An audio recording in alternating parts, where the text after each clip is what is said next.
Dr. Eric Kelly III and a host of phenomenal speakers from all around the globe for this 7-day virtual event that you don't want to miss. The mission of the Black Business Expo is to raise scholarship money from kids all the way from high school all the way from college. The Black Business Olympics is one of the largest Black business showcases in the world. It is an opportunity for businesses and companies to showcase their businesses globally. We are going to be giving away laptops up to $5,000 away to students. Again, I'm Olivia Appleberry, the founder of 2 Cents Finance and one of the speakers for the expo. I am so excited to see you there. For more info, go to www.blackbusinessexpousa.com or call 919-308-9090 and hope to see you there.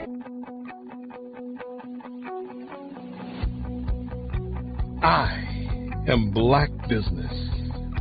From the moment I wake until the time I sleep. Yes, I am Black Business. I am Black Business. Tell me, are you Black Business?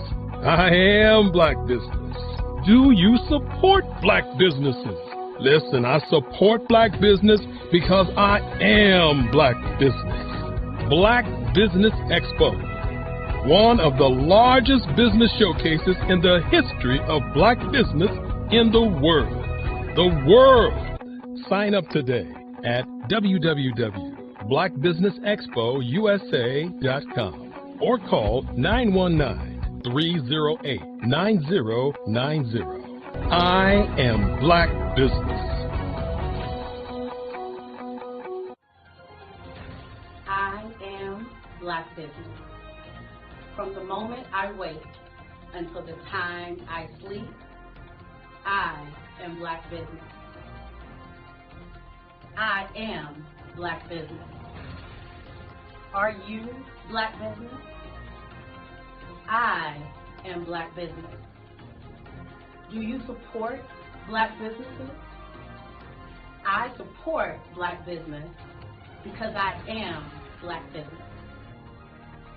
Black Business Expo, one of the largest business showcases in the history of Black America in North Carolina. Join Dr. Eric Kelly III and a host of phenomenal speakers from all around the globe for this 7-day virtual event that you don't want to miss. The mission of the Black Business Expo is to raise scholarship money from kids all the way from high school all the way from college. The Black Business Olympics is one of the largest Black business showcases in the world. It is an opportunity for businesses and companies to showcase their businesses globally. We are going to be giving away laptops up to $5,000 away to students. Again, I'm Olivia Appleberry, the founder of 2 Cents Finance and one of the speakers for the expo. I am so excited to see you there. For more info, go to www.blackbusinessexpousa.com or call 919-308-9090 and hope to see you there. I am Black Business.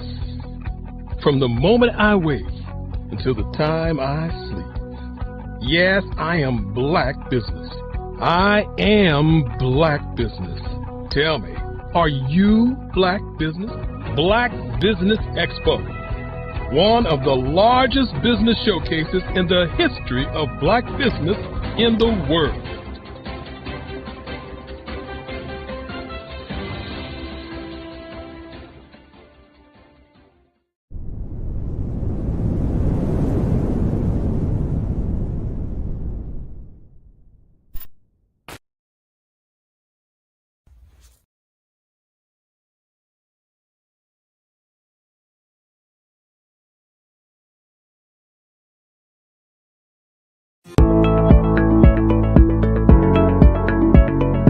Prepare for what's coming and dominate in economic winter. Stand strong and thrive by showcasing your great products and services globally through the Black Business Network and Black Business Olympics. The Black Business Network has showcased over 2,000 companies with over $7 billion in sales each year. Over 10 million attendees have viewed the rebroadcast each month. Through the Black Business Olympics, unique styles of business training and mentoring are turning students into business owners and entrepreneurial warriors who will dominate in any economy. Gain the ultimate advantage of the Black Business Olympics, 7 days of unbelievable topics and speakers speaking around the globe. Donate your time and experience to provide expertise and scholarships to students worldwide and change the world. Now, more than ever, new insights, tools, strategies, and capabilities are needed. This is your chance for a major presentation to the world. Fill out the form and join the more than 2,000 speakers who have presented to over 200 countries. Join the Black Business Network streaming live into the Metaverse, STEM City, Black Multiverse Enterprises, Hulu, Amazon, YouTube, iHeartRadio, Apple, Facebook, LinkedIn, Pod TV, IBM TV, Spotify, and Google Podcasts. Sign up today. Spaces are limited, and we will see you there.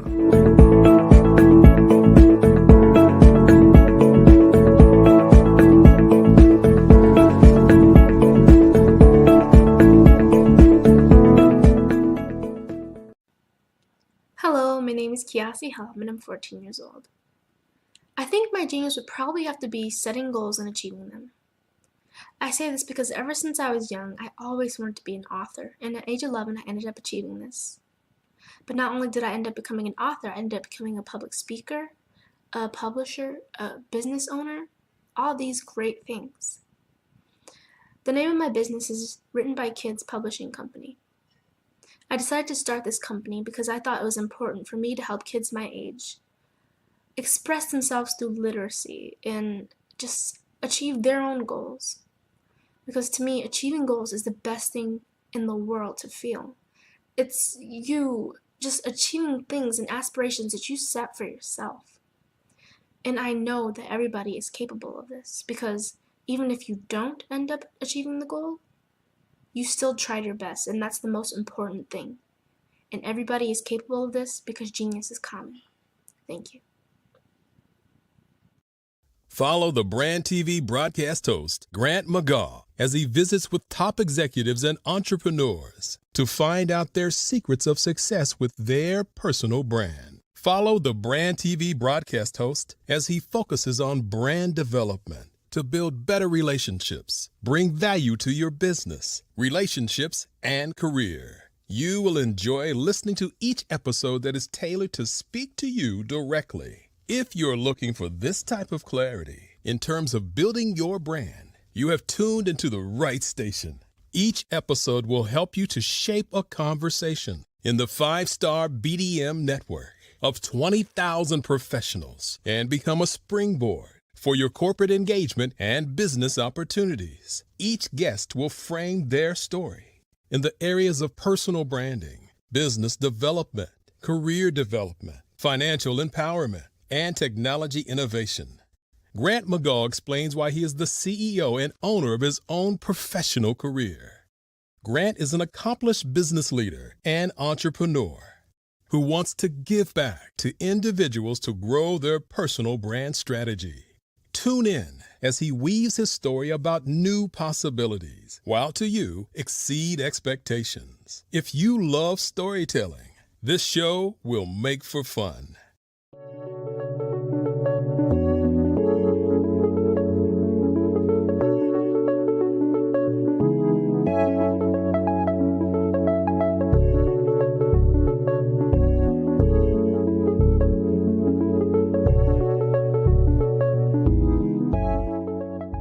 passion has been around helping communities of color and historically underrepresented and underserved communities, minority, rural, veterans, persons who are differently abled, in the intersection of education, innovation, technology, industry, and let's throw some entrepreneurship in there just for fun.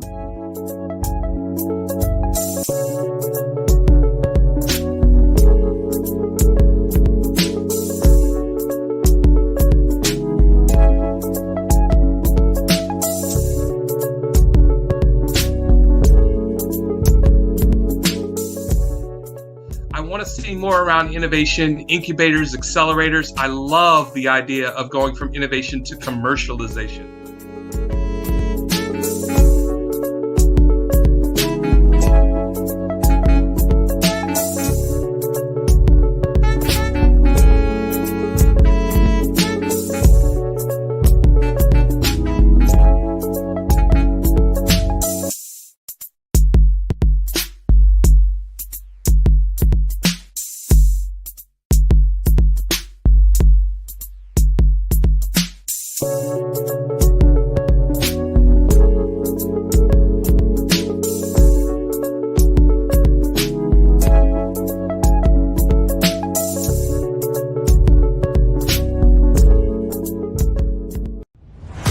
Social media is evolving. It's more vibrant, more colorful, more energetic, and so are you. It's not just photos anymore. It's video, it's audio, it's subscriptions. And now there's Fanbase, a new monetized social network. Fanbase delivers the complete native app experience with full content monetization for every user. No algorithms that shadow ban your engagement or growth, and no ads. Follow anyone for free and subscribe directly to your favorite creators for $4.99 a month. Plus, show some love by tipping on any post. Also, make a Fanbase page and monetize your content the same way. Finally, connect with your followers by posting the amazing content you already create. And now, get paid for it. It's time to energize and monetize, because everyone's a fan of something and everyone has a fan base.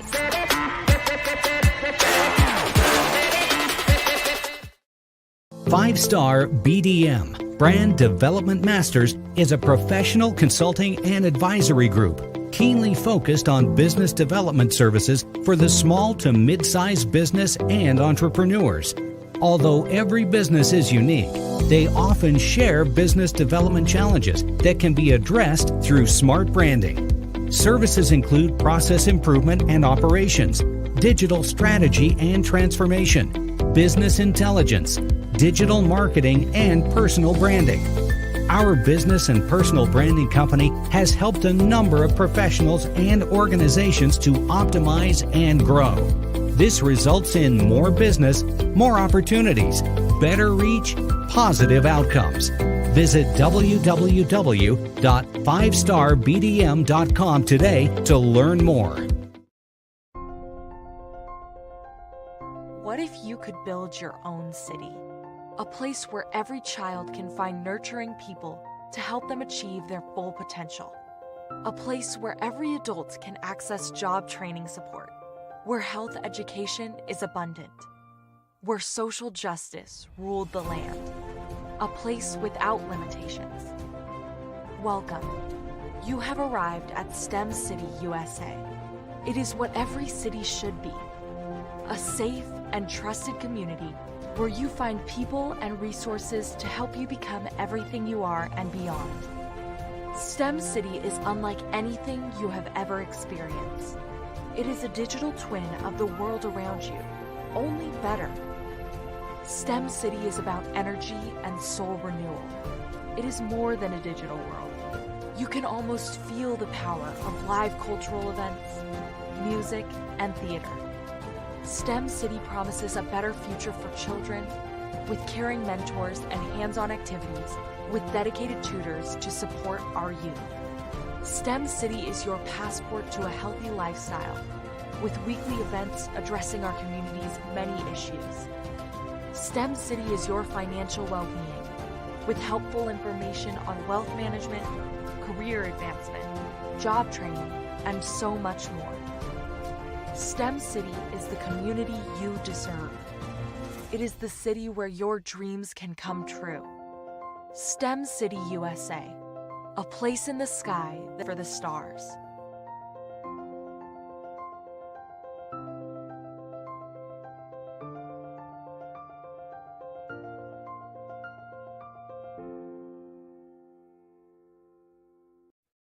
Hey everyone, it's Grant McGaw, CEO of 5-Star BDM and host of the award-winning Follow the Brand podcast and TV series, where I help you to build a 5-star brand that people will follow. My genius is personal brand development through intelligent communication and helping you achieve your business and career goals. I am a requested speaker on digital technology and brand development issues. I want to work with you to increase the value of your current opportunities while attracting new ones. Every one of you is unique, and we all share challenges that can be addressed through smart branding. As a super connector, I work with you as an executive coach to guide you along the complicated business and career development road, providing the enhancement tools and information you need to succeed. Together, I will help you succeed in today's challenging business climate. I will evaluate and measure your progress. Best of all, I am right alongside you every step of the way. Build the brand called you. Genius is coming. Have you ever seen a parent stressed out and needed a stress reliever with their child? One morning I was coming out of a store and saw a mother and her 3 or 4-year-old son. She was highly upset, actually beginning to yell at him. However, the more upset she became, it seemed the calmer the child became. He sat down on the sidewalk, crisscross applesauce, folded his arms, and looked up at her with a smile. You see, the angrier she became, the calmer he became, because he had the control of the situation. Hi, I'm Frizelma Lynn. I am the CEO and founder of Frizelma Teaching Parents, LLC. I'm a retired teacher, school district administrator, an author, speaker, and I am the Parenting 911 coach. My mission is to rescue families by equipping parents with proven, effective, and practical strategies to enhance their parenting skills. Many times we as a society expect parents to teach, train, and raise their children without providing the necessary tools they need to accomplish this. However, parenting issues cannot be resolved without intervention. Therefore, Frizelma Teaching Parents has provided coaching programs, digital courses, and live webinar trainings to provide step-by-step research-based parenting strategies, even for parents whose children are disrespectful, defiant, for those who have been diagnosed with ADD and ADHD, and even for parents of adult children. No longer will you have the need to feel like you are a failure as a parent. You'll now have the tools needed for each situation. Trust me on this one. Go to www.parenting911.org. Book a 15-minute strategy session with me or choose one of the coaching programs. Our training helps parents relieve stress.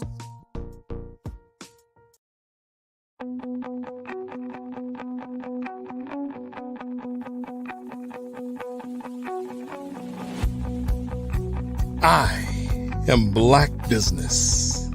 From the moment I wake until the time I sleep. Yes, I am Black Business. I am Black Business. Tell me, are you Black Business? I am Black Business. Do you support Black businesses? Listen, I support Black business because I am Black business. Black Business Expo, one of the largest business showcases in the history of Black business in the world. The world! Sign up today at www.blackbusinessexpousa.com or call 919-308-9090. I am Black business.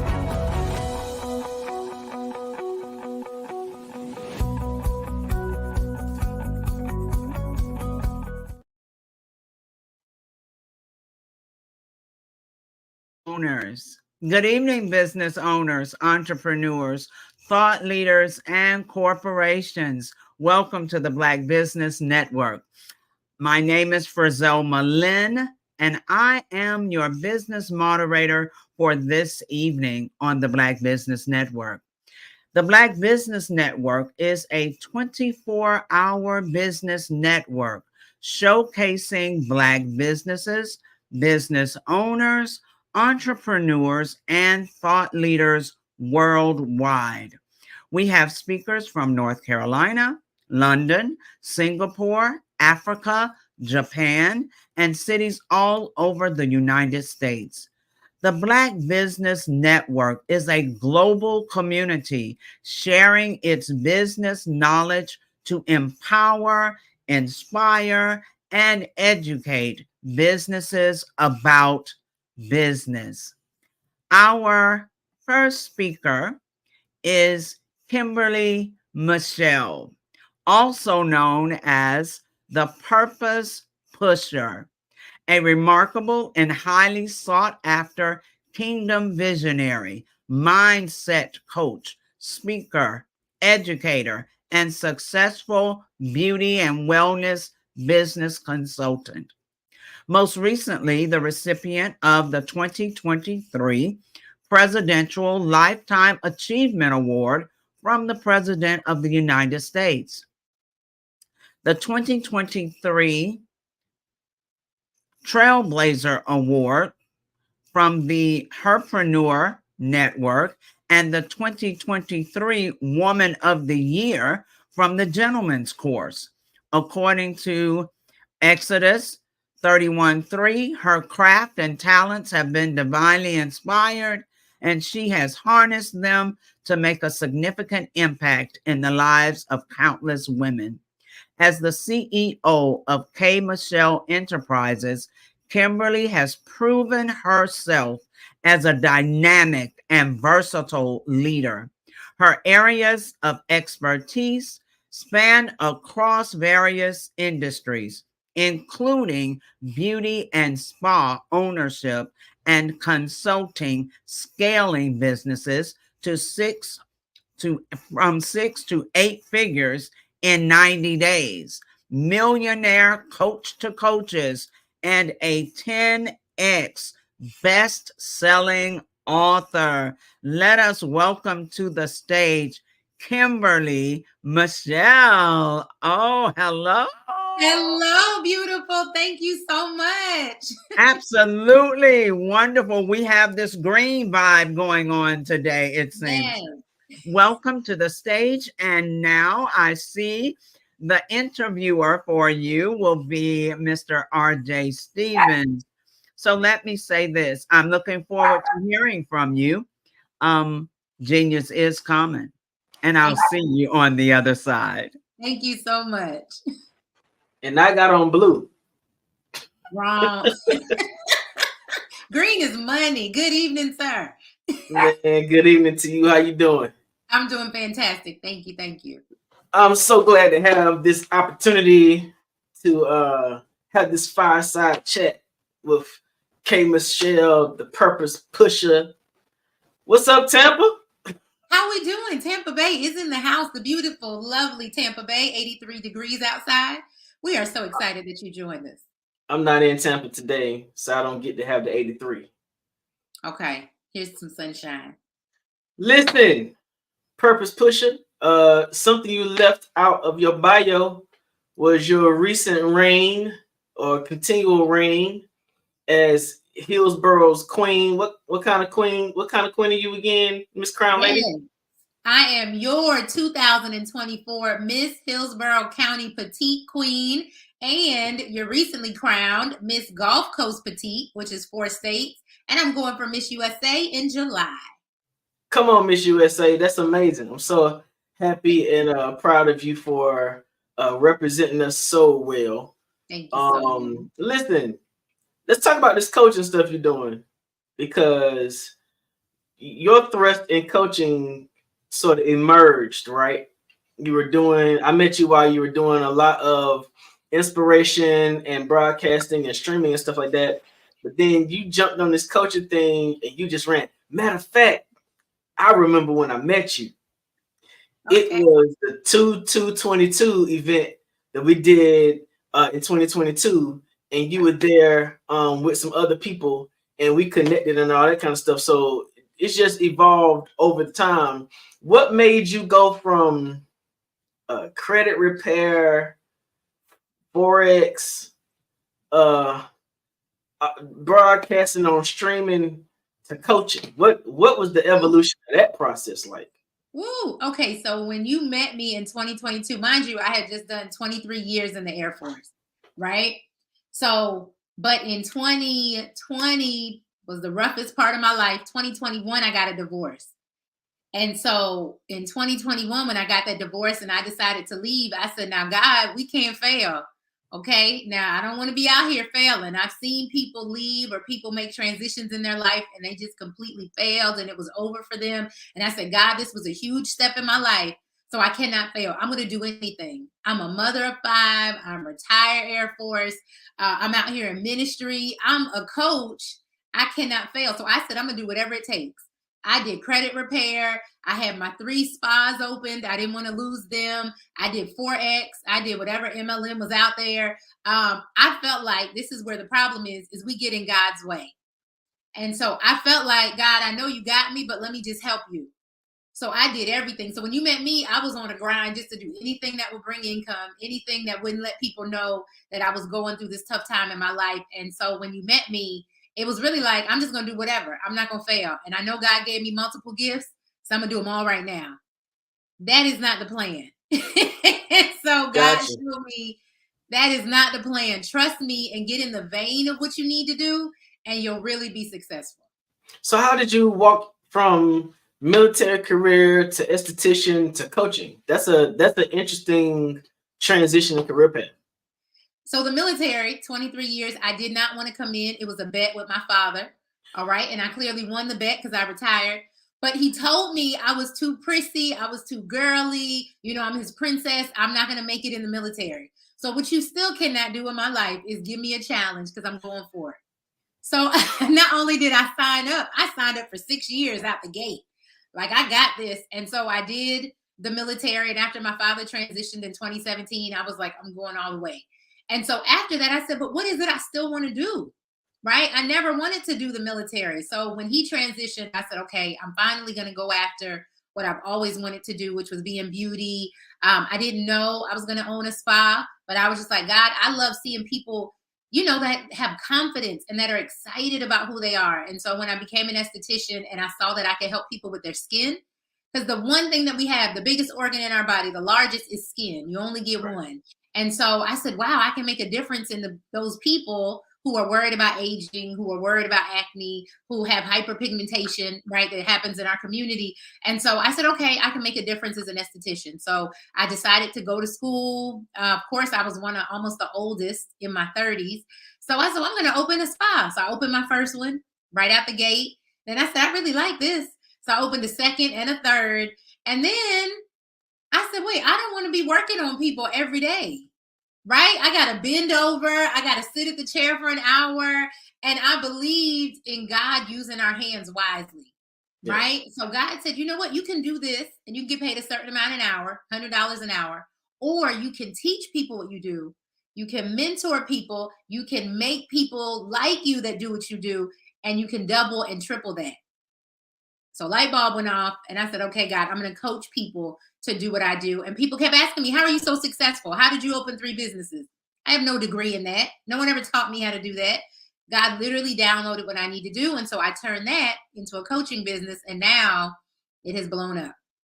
So there's a lot of, definitely after the pandemic or during the pandemic, a lot of people made transitions. Coaching, life coaching, business coaching has become very normal for people to walk into after they finish one career experience. Are you using any strategy? Is there some kind of thing that you have behind the scenes that thrust you out so that people can find you? How is your coaching business becoming so influential in the market right now? So you have to have a system and a strategy, right? Nobody taught me that in the beginning. I thought you could just have a want and a passion for it, and you could just go coach people and they would flood to you. But that's not how it works. You have to have a system and a strategy of getting your leads, getting these people that find out about you, finding your tribe. Then when they come to you, you have to give them something of substance. I also didn't know that. I thought, when they come to me, then we'll have some fun and I'll teach them some things. I did not know I needed to have substance and actually see transition happening for them. Actually have real numbers, real goals, and something really that I could define that actually showed they had a change. Otherwise, they're not going to pay me, or they're not going to pay me what I deserve, because now it's just a hobby and I haven't really given them some concrete evidence that they've had a change or a breakthrough. So how was it that you did your pricing model so that you could be compensated at your own perceived value and make your clients okay with paying you the amount that you felt like you deserved? This is my biggest part. Many people go out and just make up a number. You cannot do that. So I invested in myself first. And so I had to pay what I expected other people to pay me. So when I went out saying, I want somebody to pay me $500 or $1,000, I had never invested that much in my own craft. How could I expect somebody else to pay me that?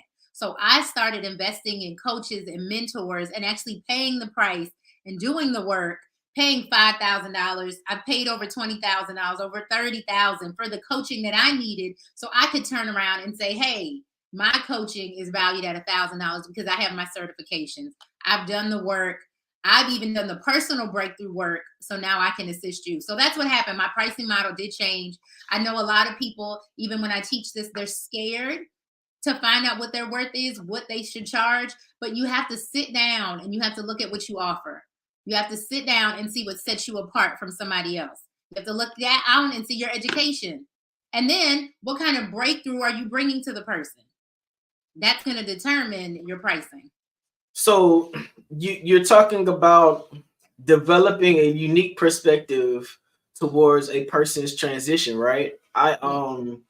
Earlier on, I was one of the few Black or brown individuals who were a part of the JM team, right?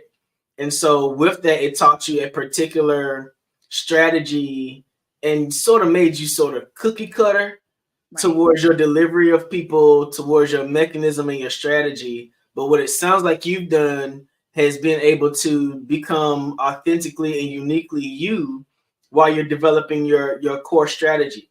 How did you determine what it was that you wanted to focus on from an individual perspective that could assist someone in moving forward in their career? So the biggest thing I had to do was the research, right? What are the pain points that people are having? So what I noticed, even why people call me the purpose pusher, is because I talk to so many women. They all have issues. Men all have different issues, but nobody knew their purpose. And so you could be successful. I've met millionaires that I still coach now who are great in business, but don't know their purpose for life. Don't know why they're here. Don't know why they wake up every day. And so you can be successful in business and make money, but if you don't know your purpose, it's not sustainable. So I started saying, well, now who is teaching people what their purpose is? How do they discover it? And then here's the second part where I really took off is then how do you walk in it? Because people are so quick to identify what you're missing. They're so quick to identify what you're doing wrong. But now that I've identified my purpose, how do I walk in it and how do I become profitable? So that's where I started seeing the breakthrough, is when even with my clients that I helped discover their purpose, they were still stuck. Okay, so my purpose is I'm here to change the world, but now how do I do that? And what does that look like? And then how do I make money from that? So that's when I started seeing more success in my business, is when I not only taught the people what, but I also taught them how. And my newest thing is I taught them how to do it in 90 days or less. We've taught like business sessions and classes together. Yes. And I noticed that we both had a unique approach. It worked because we were not sort of trying to drive people down the same road. Right. And, we were being authentic to who we are. But I did notice that your approach was a whole lot more personable to the person. Find out what it is you want to do. Why does that speak to your heart? Have you found that you're getting better results as you're transitioning people that way than what you would normally see in a normal business coaching process? Yes, because just like you said, nobody's cookie cutter and nobody's experience is the same. So even for your purpose, I still have to identify what sets you apart specifically from somebody else. Because like you said, there's so many coaches out here now. There's so many people that want to have, a life coaching business or mindset coaching or transformational coaching. But what sets you apart? So the first thing I do with my clients is a discovery call. We are going to discover what makes you different. What is your niche? What I love is like when I get people in the medical field, right? Because you were a nurse. So you physically help somebody. You physically help heal them. But now as a coach, you can help heal their mind. You're just, you're a double, what's the word? You're a double threat. You can really help somebody more than in just one area because now you can apply your medical principles. I had a young lady. She's my favorite one so far. She went to jail, right, for doing money laundering. She did some bad things with money. So she tells her own story. She went to jail for that. When she got out of jail, she said, I'm going to do it the right way and I'm going to make money the right way. She started doing that, started a coaching business. But then she got in front of some Caucasian people. And because of her past, she said she didn't know how to reach them. I said, don't be afraid of your past. Address your past. So now she took her past of being in prison, being behind bars, and used that to deal with the mindset of those people that were wealthy. So she taught them, you might be wealthy, but you're still in a prison of your mind. What would it feel like for you to come outside of that? What would it feel like for you to be free? And she said that blew her to her $1 million range because she started not being ashamed of her past, but using her past to catapult her. So find out what your niche is and work in your niche. Wow, that's amazing. So find out what your niche is and work in your niche. Yes. But how you learn to find out what your niche is when you were in a military environment where they sort of make everybody wear the same thing, eat the same thing, go the same way? What was it about the military experience that you brought over to the coaching experience that made you more effective? What I love about the military is that they're doing it intentionally, right? So everything we do has to be intentional. So they intentionally make you all the same, break you down so you'll be at the same starting point because everyone comes from different backgrounds, different mindsets. So the military breaks you down to build you back up and then you can express yourself. Many of us just want to express ourselves, but no, you need to be broken down. You need to conform to something first, get your foundation, and then you can grow and expand from there. But let's build the house first. Let's get the foundation before you're trying to tell me about the inside and the crown molding and the different floors. We just need the foundation first. Do we have a house? Because you're too worried about what's going inside. So the first thing you have to do, even with your business or be successful in business, is what is your foundation?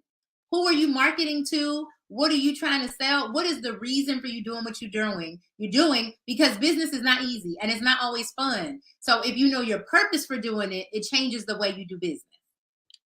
That's awesome. If you know your purpose, it changes the way you do business. Now, what if I am knee deep in business, invested in, like locked and loaded, but I realize one day that I don't have passion for this anymore? What do you suggest for people who are looking for a moment to transition? First of all, passion will not get you anywhere. I love having these conversations with you, RJ, because passion is what our problem is anyway. We are chasing passion. Stop worrying about what makes you feel good and what makes you smile. No, it's what do you purpose to do, right? I'm sure there's a lot of things in life that you could be successful at, but that is not your purpose. So if you are knee deep in something that you just have a passion for, you need to stop and refocus and probably redirect yourself. First of all, there's nothing wrong with redirection before it's too late. Okay. Many businesses fail because they're afraid to redirect. They're afraid to refocus. They're afraid to admit they got it wrong. You can look at companies like Amazon, right? Just started off doing books, but what is he doing now? Where have they refocused now? Where have they repositioned to, right? Walmart. People said, oh, Walmart was doing great. But then Walmart said, we got to jump on the digital train. We got to jump on having shoppers. I was in Walmart the other day. They have a new lane just for like these Instacart people. Because they said the Instacart people are having to wait in line, which makes their time too long. And now people aren't tipping them. So Walmart came up with a special lane just for online shoppers. So they're keeping up with the trend. Sometimes you just have to refocus and redirect. Don't just go out of business because you're knee deep in a passion that doesn't work anymore. So you're talking about focusing and redirecting, and now you redirecting to pushing your passion as the petite princess. Not a passion. We're throwing away the P word. How does what you've been doing line up with your purpose as you're showing it, as you've been pushing towards being crowned as a queen to represent these communities as a petite queen? How does all that, how did you pull all that together? So again, it was a challenge, right? It was on my list that I was always going to be in a pageant, just wanted to do it one time. But when they told me that I could represent my platform, when they told me I could travel around the world telling people about my platform, it changed my life. So my platform is called Die Empty, which literally means living a life without regret. So if I'm saying that I want to die empty, I want to live a life without regret, that means at 43 years old with 5 kids and divorce, I'm going to get up here and do a pageant with these young kids. Let's go. Because the category is like 28 to 44.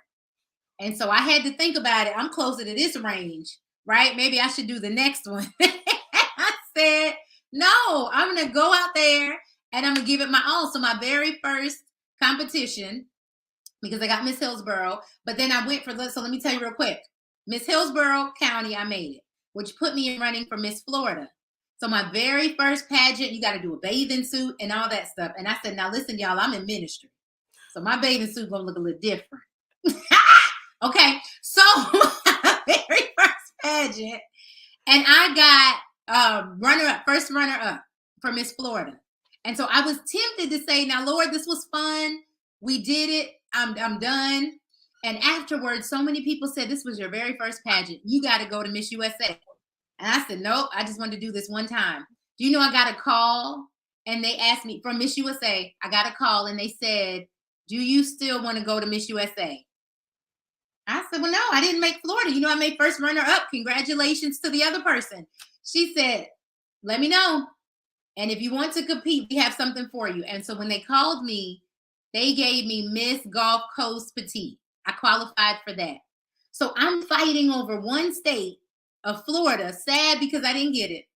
When they called me back to say, you got 4 states that you made it over, which is 2% of all the people that ever applied. So I said, God, again, I got out of God's way. I just wanted to do one and tell my little platform. And God said, I got 4 states for you. And now you can tell your platform when you go to Miss USA in Chicago in July. I'm super proud of you for even venturing into another avenue, another field to embrace the challenge. And I look forward to what's going to happen with you next. Tell the people how they can find you. You can find me on Facebook, Kimberly Michelle with 1 L, Purpose Pusher, or on Instagram, same thing, Kimberly Michelle with 1 L, Purpose Pusher. You can also go to kmichelleconsulting.com. Well, welcome to the Black Business Network. I think you've done amazing up here, and we look forward to seeing you at another time. Miss Frizelma, where you at? Here I am. Oh, that was so amazing. Thank and you. I honestly just love the genuineness. You know, you just kind of enjoyed yourself. And then you gave us all of this information. So we appreciate it so very much. Thank you so much for having me. Yes. Yes. Genius is coming. And I'll see you all on the other side.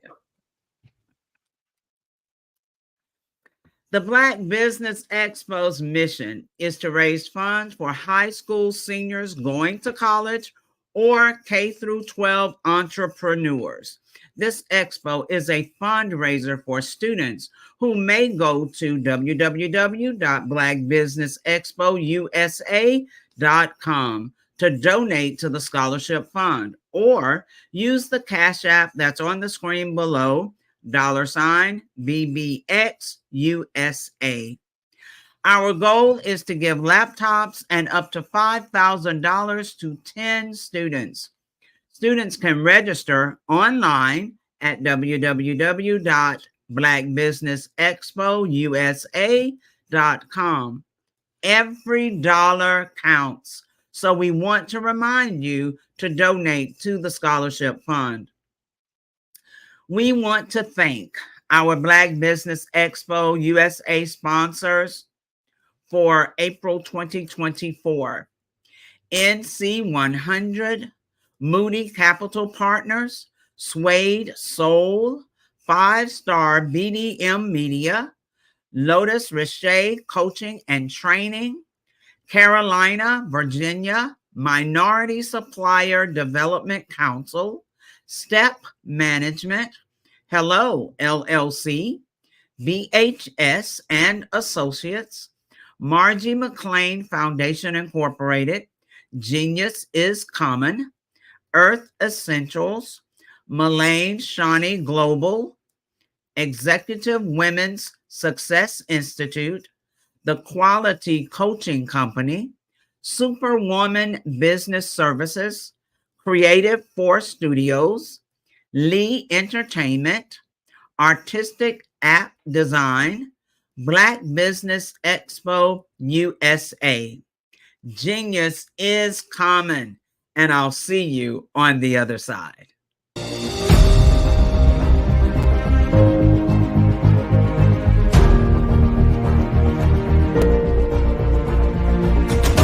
Hello, ladies and gentlemen. Allow me to introduce myself. My name is Tara Bush, and I am the co-founder and COO of the Hello LLC, where our mantra is helping everyone live life optimally. And more importantly, helping entrepreneurs leverage leading-edge optimizations. We help businesses build, brand, automate, and pivot into the future. With over 22 years of corporate C-level experience, I carry a wealth of knowledge and expertise in my professional portfolio. My professional journey has encompassed various facets of business, executive leadership, project management, marketing, systems, space planning, and strategy implementation. I have had the pleasure of partnering with and managing multi-million-dollar projects for the top Fortune 500 companies, prestigious universities, and well-known sports teams around the world, like ExxonMobil, Apple, Samsung, Citgo, HP, Ziegler Cooper, the Houston Astros, the Dallas Cowboys, Bank of America, and Vanderbilt University. What fuels my drive is a passion for innovation and creativity that knows no bounds. I thrive on pushing the boundaries and thinking outside the box to bring fresh, ingenious ideas to the forefront. I turn visions into reality. As a leader, I am a steadfast advocate for integrity and creativity. I am driven by a profound desire to help individuals and businesses create their own return on time investment while leveraging technology. At the Hello LLC, we are more than just a 3D digital marketing agency. We are a community committed to helping, building, and thriving together with integrity. We can either show you, teach you, or do it for you. We believe in the power of innovation to transform the status quo. My fellow professional powerhouses, in the spirit of abundance, I firmly believe that there is enough prosperity in this world for all of us to thrive together. So, I invite you to make the pivot because the future is already here.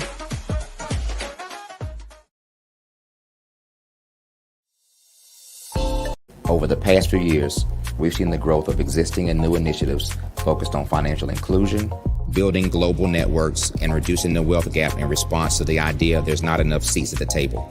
Whether their outcomes are to increase the representation of Black executives on corporate boards, ensure an inclusive global economy, or to create new U.S. African commercial pathways, the strategies are often carried out by separate programs. The question is, should they be? With the continent of Africa being home to more than half of the world's fastest growing economies, the youngest workforce, over 400 companies generating more than $1 billion annually, 700 generating more than $500 million annually that are poised for growth, and being the destination of nearly $5 billion in venture capital in 2021. Diversifying U.S. and Africa commercial engagement by building bridges between African businesses and their U.S. diaspora should begin being seen as mutually beneficial. From helping to reduce Africa's enormous capital gap to catalyzing two-way trade opportunities, the COVID-19 global pandemic hopefully has taught us that global challenges and opportunities are more interconnected than we thought. During the pandemic, African companies like Unicorn Flutterwave, insurance provider Reliance Health, ride-hailing app Yasir, and 54Gene, the continent's first bank of DNA on people of African descent, proved that when African companies have access to networks, capital, and information, they grow big, grow fast, and create solutions that are valuable to the world. This is why Be Direct was created. We are the first U.S.-based but African-centric board preparedness and board search company designed to connect U.S. Black talent and corporations to African businesses. Unique and fundamental to Be Direct's success is our process of helping board candidates adapt their experience and networks to an African context before they're connected to high-growth companies that are looking to locally and globally scale. From our focus groups with African business execs and government leaders, we don't ignore the sentiment that business is easy, but people are hard. Having a pool of board candidates with hard-to-access networks and extensive experience across the business life cycle, including successfully raising capital, is table stakes for an initiative like this. So yes, we have that. But corporate or entrepreneurial success in the U.S. does not guarantee success in Africa. Developed alongside industry partners on the continent, our training program, Be Direct Prep, is designed to transpose their experience to create cultural comfort, understanding, and a commitment to helping businesses in Africa scale. Our board governance sessions are African, continental, and country-specific, integrated with cultural awareness and dexterity training, masterclasses led by African industry execs, and mentoring and coaching from African continental-based facilitators. But even more unique to Be Direct Prep, we cap off our training program with an immersion trip to help candidates that have not been to Africa before see and feel Africa's complexity and opportunity from African soil. We all know traditional network-based board placement has historically left a lot of us out of ever really being in the paid board pipeline. Our strategy supports the work of many great organizations that are successfully filling seats at U.S. board tables by creating more tables for those that are still left on the sideline. It's time to start seeing the role and value of U.S. Black talent and businesses on the continent of Africa differently. Old perceptions and habits limit economic inclusion. Let's transition Black talent and the African businesses they will support from the periphery of the global economy to its core. Living in a global lockdown, we all know now how fast local and global economies can change, and see the value of having businesses that hire, strengthen local value chains, and even grow globally. Status quo in any form holds back progress. We must democratize U.S.-Africa commercial engagement by socially and economically connecting cultures that have long been disconnected.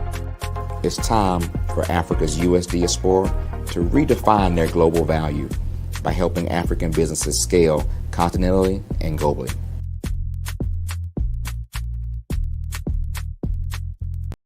Follow the Brand TV broadcast host, Grant McGaw, as he visits with top executives and entrepreneurs to find out their secrets of success with their personal brand. Follow the Brand TV broadcast host as he focuses on brand development to build better relationships, bring value to your business, relationships, and career. You will enjoy listening to each episode that is tailored to speak to you directly. If you're looking for this type of clarity in terms of building your brand, you have tuned into the right station. Each episode will help you to shape a conversation in the 5-star BDM network of 20,000 professionals and become a springboard for your corporate engagement and business opportunities. Each guest will frame their story in the areas of personal branding, business development, career development, financial empowerment, and technology innovation. Grant McGaw explains why he is the CEO and owner of his own professional career.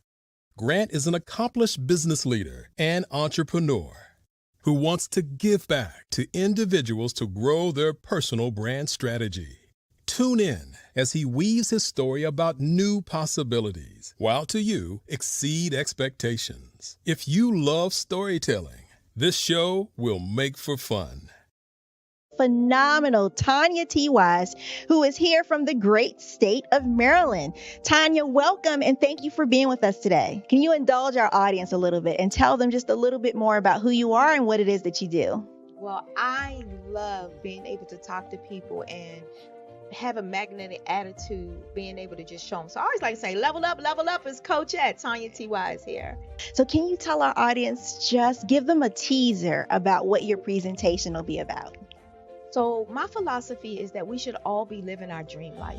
So tomorrow I'm going to talk about how you start living your dream life. What are some of the things that you thought about in your childhood that you just kind of let go and dormant? Wow. And I want to reignite that and just give you some pointers and some tips, some tools, some strategies to be able to start living your best life now. And guess what, Rhonda? And leave an inheritance for your legacy.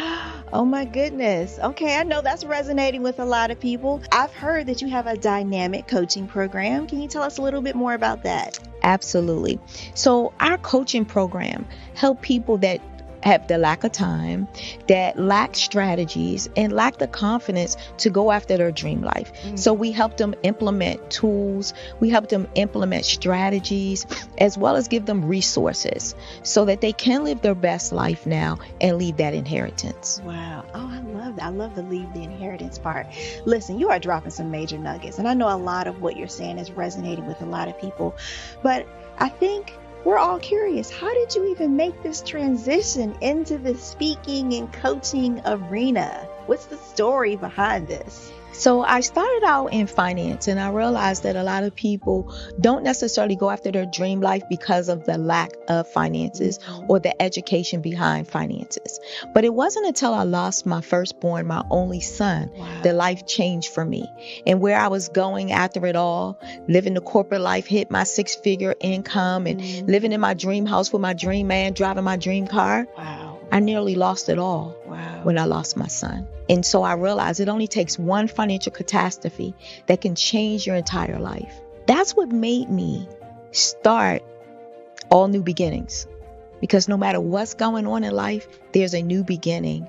And because of that, we develop a program called Wise Minded. My little slogan is, don't just dream it, let's live it. If they want to connect with you or work with you, what is the best ways for them to be able to do that?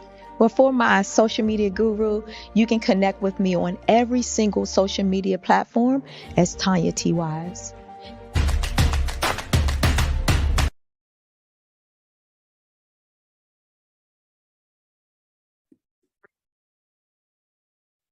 Hello, I'm Dr. Madeline Ann Lewis, President and CEO of the Executive Women's Success Institute. And my genius is helping women accelerate the path to success. You know, I was blessed to have strong women in my life who encouraged, motivated, and pushed me to do my best and to never even think about giving up on my dreams. So I say to women, we must show up to rise up. We have talents and potential, but who will see them if we don't speak up and get noticed? I know that women are a tremendous resource on this planet, and there is nothing more fulfilling than helping a woman tap into her full potential. I do this because I want to be a part of helping as many women as I can to show up, to rise up. I do this because genius is common.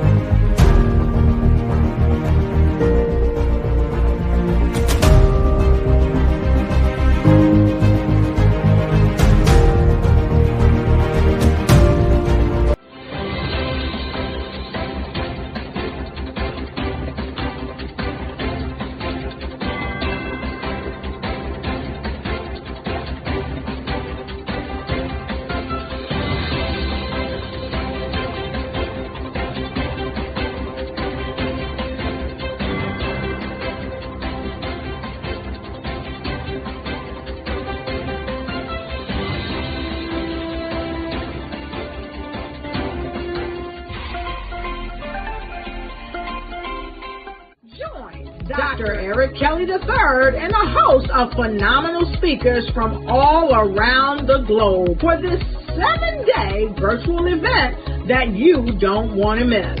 The mission of the Black Business Expo is to raise scholarship money from kids all the way from high school all the way from college. The Black Business Olympics is one of the largest Black business showcases in the world. It is an opportunity for businesses and companies to showcase their businesses globally. We are going to be giving away laptops up to $5,000 away to students. Again, I'm Olivia Appleberry, the founder of 2 Cents Finance and one of the speakers for the expo. I am so excited to see you there. For more info, go to www.blackbusinessexpousa.com or call 919-308-9090 and hope to see you there. I am Black Business. From the moment I wake until the time I sleep. Yes, I am Black Business. I am Black Business. Tell me, are you Black Business? I am Black Business. Do you support Black businesses? Listen, I support Black business because I am Black Business. Black Business Expo, one of the largest business showcases in the history of Black business in the world. The world! Sign up today at www.blackbusinessexpousa.com or call 919-308-9090. I am Black Business. I am Black Business. From the moment I wake until the time I sleep, I am Black Business. I am Black Business. Are you Black Business? I am Black Business. Do you support Black businesses? I support Black business because I am Black business. Black Business Expo, one of the largest business showcases in the history of Black America in North Carolina.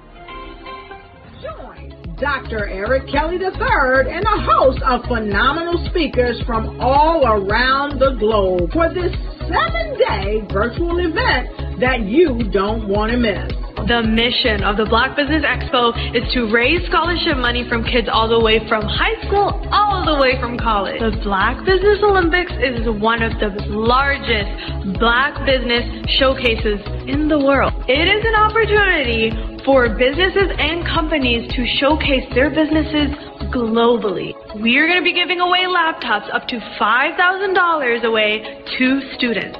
Again, I'm Olivia Appleberry, the founder of 2 Cents Finance and one of the speakers for the expo. I am so excited to see you there. For more info, go to www.blackbusinessexpousa.com or call 919-308-9090 and hope to see you there.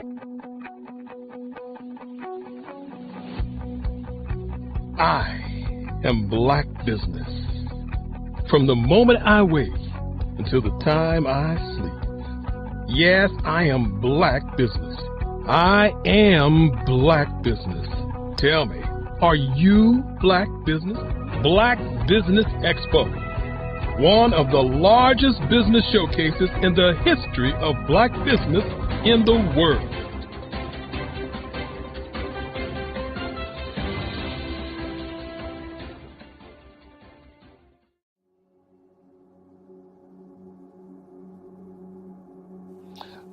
I was born and raised in southeastern West Virginia, the coal fields. My father was an AME minister. For me, I was very fortunate. Even though I grew up in the segregated South, I was surrounded by flourishing Black businesses. Doctors, lawyers, bankers, dentists. They were all there and they were all successful. And I guess that's part of my dream, is to see that success come back. My name is Joseph Simmons, and I am the founder of the Center for Micro Entrepreneurial Training. We have this moment in time where we can change the trajectory of people. And our focus is on women, Black and brown entrepreneurs, and their access to capital, their ability to build thriving businesses, the ability to employ people. There's a study that showed that in those three communities, especially Black and brown communities, $1 stays in those communities for 30 minutes. In white community, $1 stays in their communities for 8 hours. So think about it. For you in a Black or brown community to get gas, to get food, to go to a restaurant, you've got to leave your community, take those dollars out of that community and take it to another community that's already being well served. So if we can reverse that, if we can go from 30 minutes to an hour to 2 hours, that's progress. That's what we need to do. I was with SCORE. And then in May of 2020, of course, the events happened in regards to the murder of George Floyd. The other thing that I was experiencing was the denials of federal funds for small businesses. And it revolved around one thing. These businesses were not being prepared for grants and for government programs. And I came up with the idea for the Center for Micro-Entrepreneurial based off those two things. Morgan Stanley had a report out in 2020, first quarter, and they talked about there were 3 groups that were massively devastated by COVID-19 on their business. That was 1, women, number 2, Black, and number 3, brown entrepreneurs. The research showed that they had less cash on hand, they had less opportunity to go into a bank and get money, and they were very dependent on family and friends to keep their business up and running. If we can focus on those 3 groups, then we can have a dramatic impact on our communities. Really, the focus is on 3 areas. And those 3 areas are 1, the people, number 2, the courses, and number 3, a support network. Here at CMAT, we will provide you with the fundamentals for generational success. And you will be creating a vibrant community by attending our 5-day immersive training course.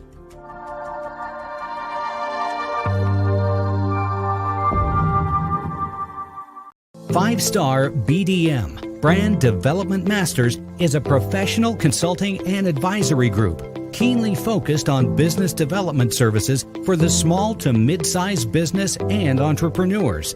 Although every business is unique, they often share business development challenges that can be addressed through smart branding. Services include process improvement and operations, digital strategy and transformation, business intelligence, digital marketing, and personal branding. Our business and personal branding company has helped a number of professionals and organizations to optimize and grow. This results in more business, more opportunities, better reach, positive outcomes. Visit www.fivestarbdm.com today to learn more.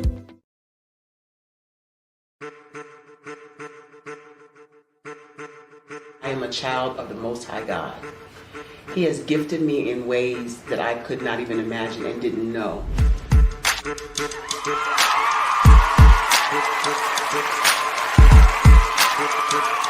There was a time when I didn't know who I was.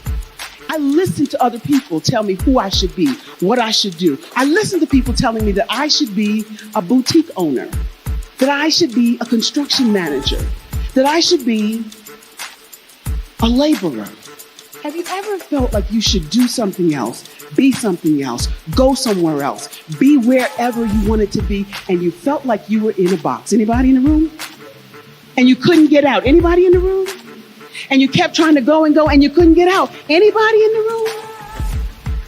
But let me tell you, you need to rock the box. Rock the box.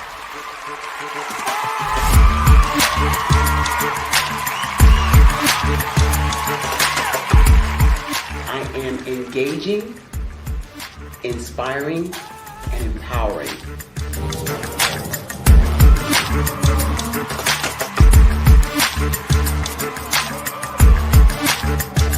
I would give you everything I know.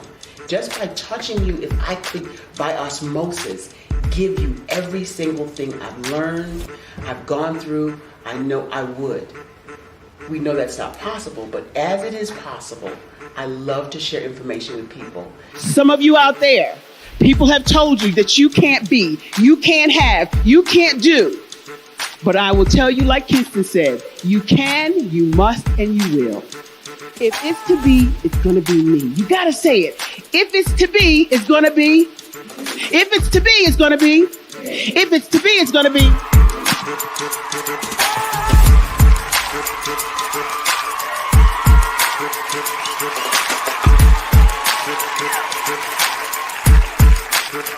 Barbara is because she believed what her mama said about her and not what other people told her.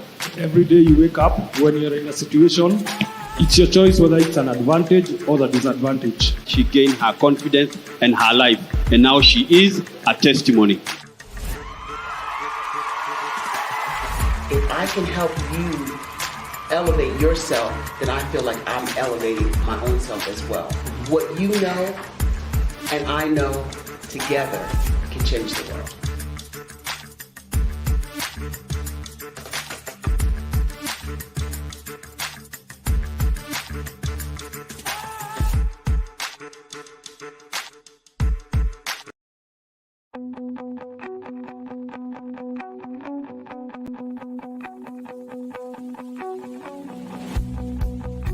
I am Black Business.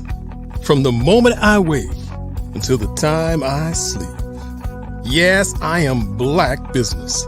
I am Black Business. Tell me, are you Black Business? I am Black Business. Do you support Black businesses? Listen, I support Black business because I am Black Business. Black Business Expo, one of the largest business showcases in the history of Black business in the world. The world!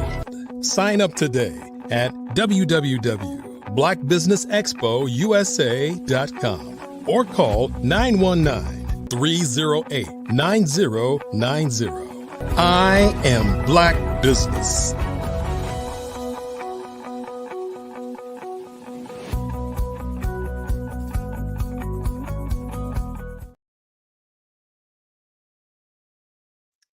Good evening, business owners, entrepreneurs, thought leaders, and corporations.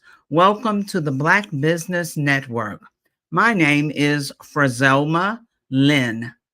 I am your business moderator for this evening on the Black Business Network.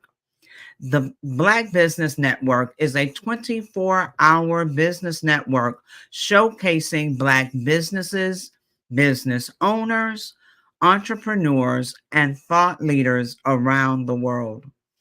We have speakers from North Carolina, London, Singapore, Africa, Japan, and cities all over the United States.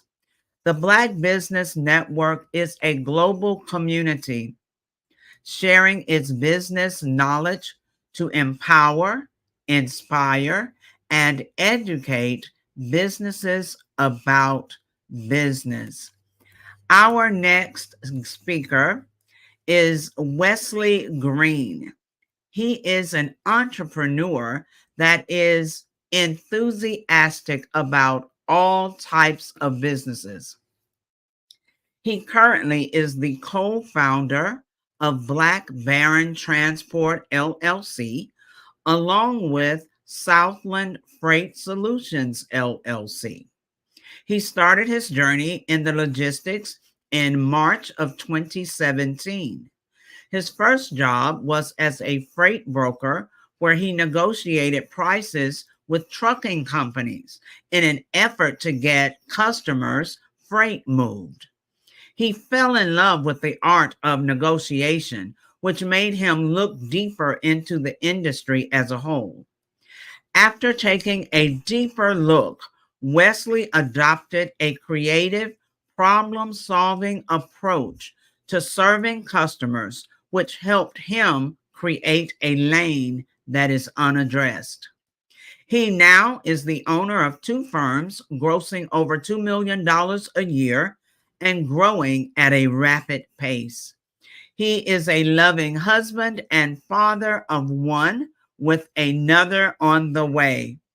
In his free time, he likes to barbecue, watch football, and hang with friends and family. He is also an outspoken Christian with a heart to find solutions to help the people that society tends to overlook. Please help me welcome to the stage Wesley Green. Hey, Miss Frizelma. Well, Mr. RJ, hello. How you doing? I'm quite well. How about yourself? I am doing well. Wonderful. Jesus is coming. I'll see you on the other side. Yes, sir. Did you know that approximately 333.34 million businesses exist today, according to a report from 2021? And you may be one of those businesses, or maybe you're not in the business market yet, but you're aspiring to be a business owner. Well, guess what? You're in the right place at the right time. Because let's face it, everything is about timing and opportunity. Hi, my name is Dr. Lotus Richey, and I'm the CEO and founder of the Lotus Richey Coaching and Consulting LLC, along with the Lotus Richey Ignite Show. 15 minutes of success with Dr. Lotus Richey, as well as books to boom your business and bring who you are. And today, I want to bring this amazing message to you about the Black Business Network and the Black Business Olympics. See, the Black Business Network and the Black Business Olympics is designed to help people just like you, that's right, that look like me, to take their business to the next level. Not just in your front yard or your backyard, but globally. The Black Business Network and Black Business Olympics is designed not to just help you survive, but to help you thrive.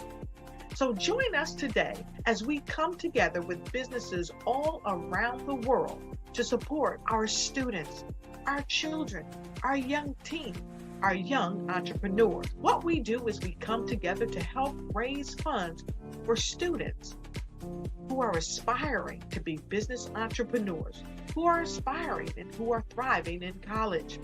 We endow them with a wonderful opportunity to gain scholarship of either a laptop or several thousands of dollars. And we invite you to help be a contributor to this amazing opportunity to help someone that looks just like you. So join us today at our website and let us connect with you and help you ignite and take flight in every area of your life on the Black Business Network and the Black Business Olympics. I'll see you on the other side.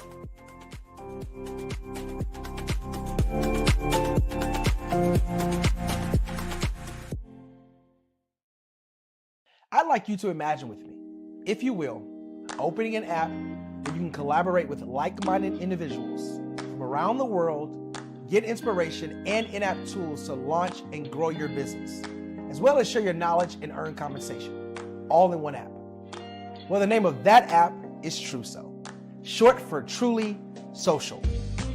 Hi, I'm Matthew Newman, the founder and CEO of Truso, a new concept in social media. Truso is designed from the ground up to be a platform that's both social and empowering for all its users. How exactly do we do that? I'm glad you asked. First, Truso brings the world together via video. Psychologists assert that video provides a significantly more effective connection than audio only. When you enter a community on Truso, you're face to face. Second, on Truso, you don't have to have 1 million followers to monetize. Our business model allows all hosts and moderators to monetize, no matter the size of your following, by 1, producing fee-based content, and 2, inviting others to join the platform as subscribers. Even more, Truso has an in-app resource library with over 100 free resources, forms, and documents to help you build your brand and grow your business. Third, Truso is inclusive. The deaf and hard of hearing communities make up 360 million people worldwide. Unlike audio-only apps, Truso embraces his community, providing a networking platform that allows them to participate via video and closed captioning. We even have a deaf and hard of hearing foundation in the works as well. Fourth, Truso is both social and safe. We refer to Truso as a virtual extension of the beauty shop, barbershop, and brainchild of the community. A place where there's laughter, along with wisdom, growth-oriented conversation, and genuine connections in a safe space. Truso even has proprietary security to ensure we maintain a safe environment for everyone. Where are we at now? Truso is live, y'all. We've launched in beta and we're acquiring users daily. We have an incredible development and marketing team, plus amazing celebrity influencers at the table, helping us spread the word around the globe, beginning within the African diaspora and beyond by creating a safe space for growth, connection, and collaboration. We're truly excited about Truso. We've created something special for which there is a global market. And we invite you to embark on this journey with us as a shareholder. The future for Truso is truly bright. Join us and let's go there together.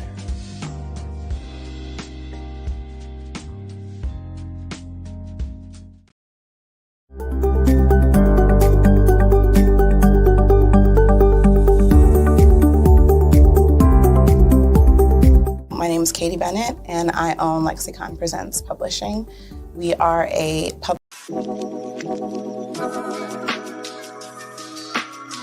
The African company and the African CEO is making a conscious decision to bring on someone external to the continent versus bringing on someone who is from Ghana or Kenya or South Africa. And so the skill sets of the people that we take through our executive leadership training program and ultimately on the placement, obviously have to be extremely high caliber. So what we look for are corporate executives at the vice president to C-suite level, as well as Black entrepreneurs. When we look at the Black corporate executives, we're looking for some very specific skill sets, whether that be around supply chain, sales and marketing, engineering, product development. We want our folks to be able to add immediate value to the corporate board, right? And the other thing is, even if they don't necessarily have specific industry experience, they're bringing a diversity of thought.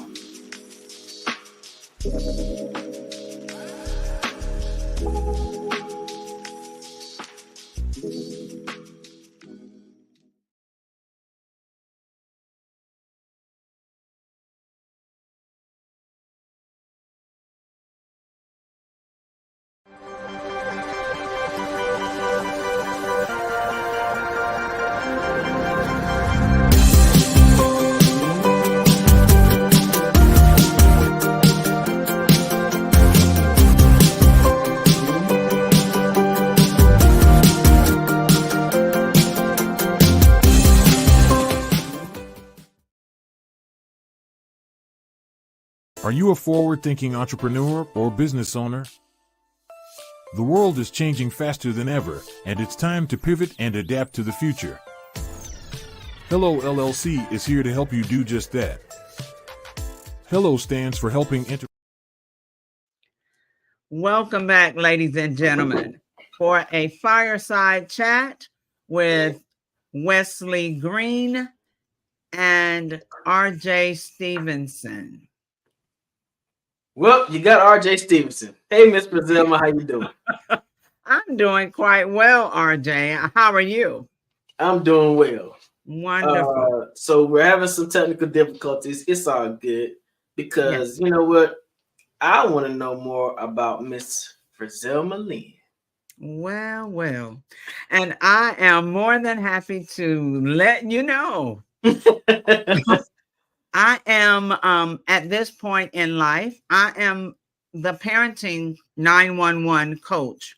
So, just listening to the previous conversation with you and Kimberly Michelle, and you mentioned how um, her coaching had evolved. You know how things start off one way, but they should evolve as times change, as trends change. So I've started as the parenting 911 coach, going to different schools and school districts and presenting workshops for parents, whether it was in person or virtual.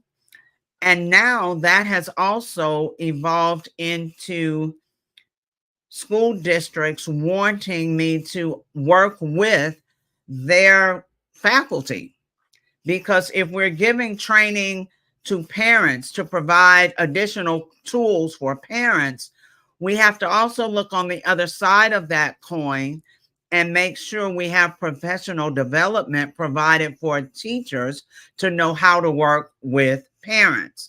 So right now, that's where I am, and moving into, still evolving, moving into the Parenting 911 University, where we will coach people, train them. We will train coaches to become Parenting 911 coaches and do what I do.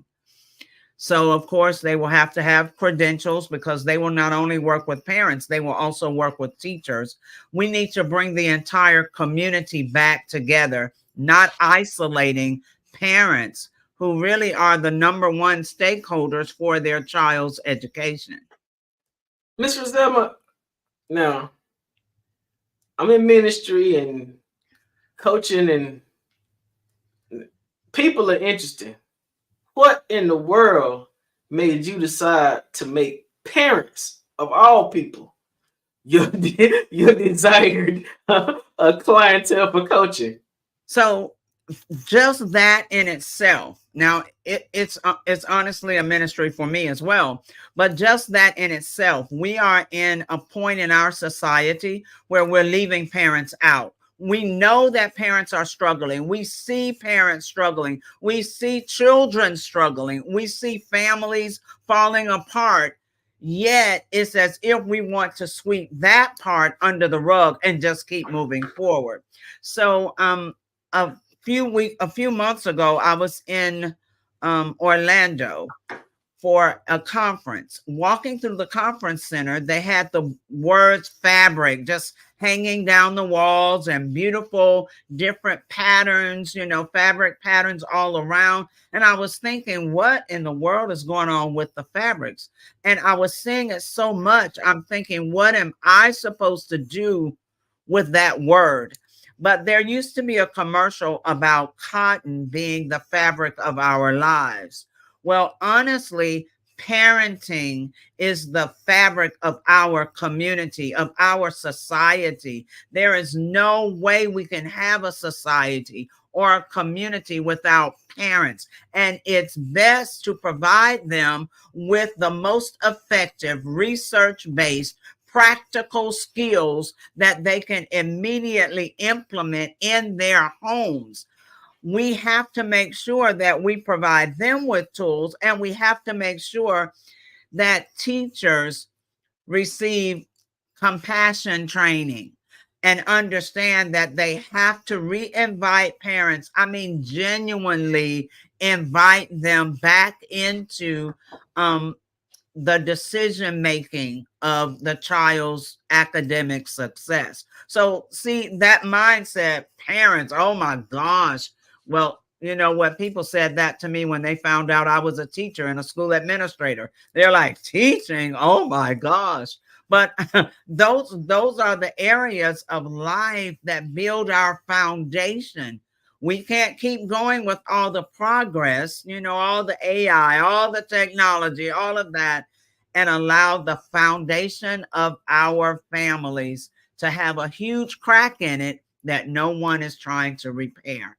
So I imagine that since you're the parenting coach, 911 coach, that you've been around here a couple of times at least. Wow. You are you a parent yourself? Oh my gosh. We have 6 adult children and 9 grandchildren. So yes, I've been around children all my life, it seems.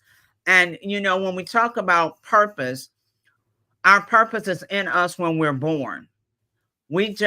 Parents need to study their children. They'll see the purpose in them because the children will automatically just kind of migrate to whatever that is. For me, I loved to play school when I was a child. And so I would either play with the dolls and they were my students, or when friends came over, they were my students. But I was always teaching and wanting to share knowledge and use knowledge. So now, instead of working with the children, I'm indirectly working with them by directly working with their parents and their teachers. So I'm a parent as well. I have a 17 and 13-year-old daughters, right? But my question is this. As a coach, how do you suggest that parents make certain that they're pushing their children towards uniqueness and authenticity? Because, you know, a lot of times parents tend to try to live their lives vicariously through their kids.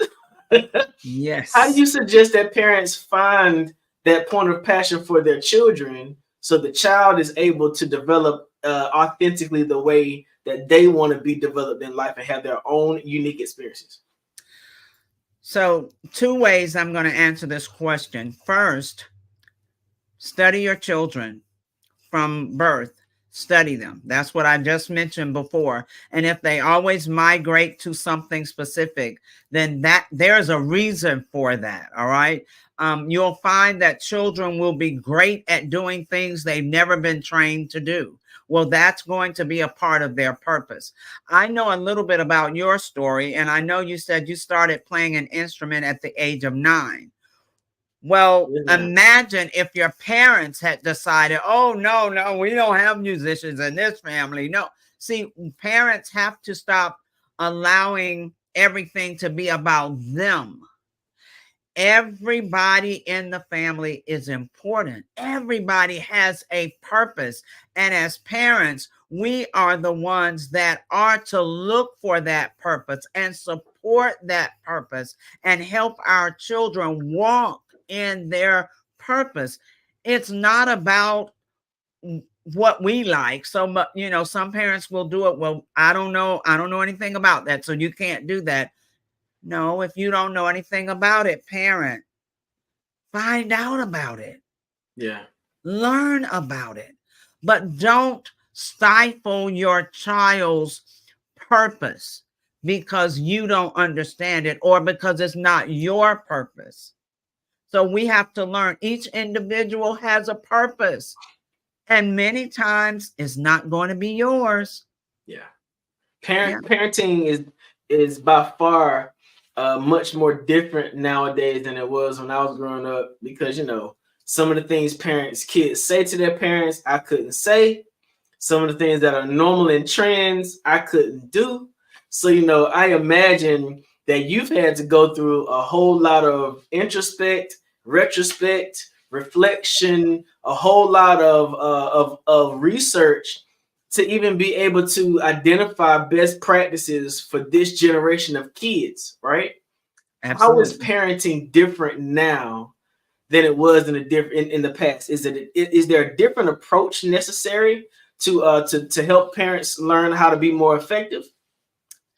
Yeah, so I'm so happy you said that parenting was different and not that children are different. My oldest aunt was almost 100 when she passed away, 99.9 years old. And she would always remind us that children come here the same way they always have. She said, children are not so different at all, but it's the parents and the parenting that's different. So in today, we have so many different reasons. There's not, a one size fits all. But for some younger parents, they may not have had a parent to model for them, at least not to model good parenting. So therefore, they may not know. As one mother said, she was overcompensating, buying, absolutely everything she could afford for a 1-year-old who cared nothing about 99.9% of the stuff that she was buying, but she was doing all she knew to do. And in questioning her about it, she said, I didn't have a mom in my home. I don't even know what it looks like to have, to just be a good mother. I don't have a model. So for some parents, they're struggling because they didn't have a model. Whether it was a mom or dad, they didn't have a good, wholesome, productive, caring, nurturing, structured model. For some who had a good model, they're so bent on not raising their children up like they were raised. So they're throwing the baby out with the bathwater, so to speak, instead of them going back and reflecting on the things that helped them that their parents did. Instead of them understanding now more of why their parents did what they did, they're so bent on not doing any of it until they're missing so much of what children need to develop as they grow up.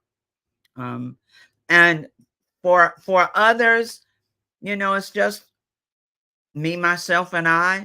Some parents are just living in their own world and everything is about them, and it doesn't matter what the children need or want or have. So as you're coaching different reasons. So as you're coaching more parents now, do you find that you find things personally that you wish you had done differently as a parent because of what you're learning in your research and how you're applying your techniques to other people? Absolutely. Even as a grandparent, I do things differently as a grandparent. So remember how some children, if there's a range of ages with children at home, and let's just say there's a 25-year-old, that's the oldest, and now there's an 8-year-old. Well, the parent has also changed and hopefully grown in wisdom. And so they're not going to parent that 8-year-old the same way they did the 25-year-old. They were learning how to be a parent then. And now they know a little bit more. So yes, it is different. I've learned so much through research, through just living, becoming wiser. And I tell parents often, please don't hesitate to apologize to your children. Let them know if there is something that you've learned you could have done better. It's not so much that you were wrong, but you could have done better. There, you see where there could have been improvement. If you possibly can, apologize. Just say, I was wrong. I made a mistake. My bad. I'm sorry. I'm human too. And oftentimes we don't let our children know that we are human, and we have them thinking, we can do no wrong. Like whatever I says goes. But sometimes what we say is not correct. Do you find that coaching parents of Black children now is a little bit more sensitive than it may have been in the past because of how delicate our social structure has become? I mean, I'm from Florida, have been there for a little while, been there 7 years, and the infrastructure in that state is quite different from any other place in America. And raising a child in Florida as a Black family has got to be unique because of all of the erasing that is happening in our school system as an education about where Black people came from. What is it that parents need to do to make certain that Black boys and Black girls are locked in on who they are, and how do they navigate the challenge of doing that in the 2024 type environment? First of all, they have to be real. I mean, you have to be real with your children. You have to be honest with your children.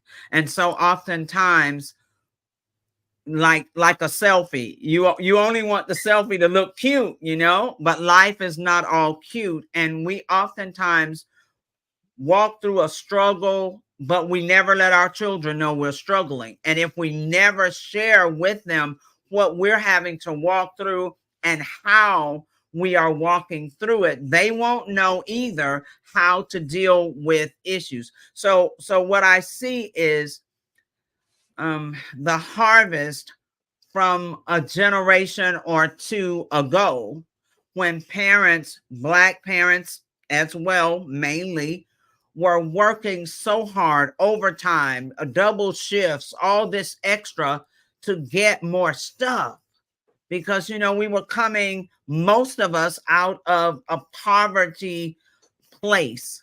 And so we were trying to get more stuff for our children, have, you know, nice houses and more cars and more this or that, until we left out the training, the teaching, the communicating, the nurturing. You have to spend time with your children for all of those things. And when you spend time with them, I don't mean everybody on their own device in a whole nother room, or, you know, right there and nobody's talking to one another. And if you want to know what your child's doing, you text them a message. See, that has isolated us so much. But as Black families, we've got to be truthful and honest. We've got to communicate with our children, and we've got to let them know what real life looks like. It's not about gaming, and it's not a game when you get out there.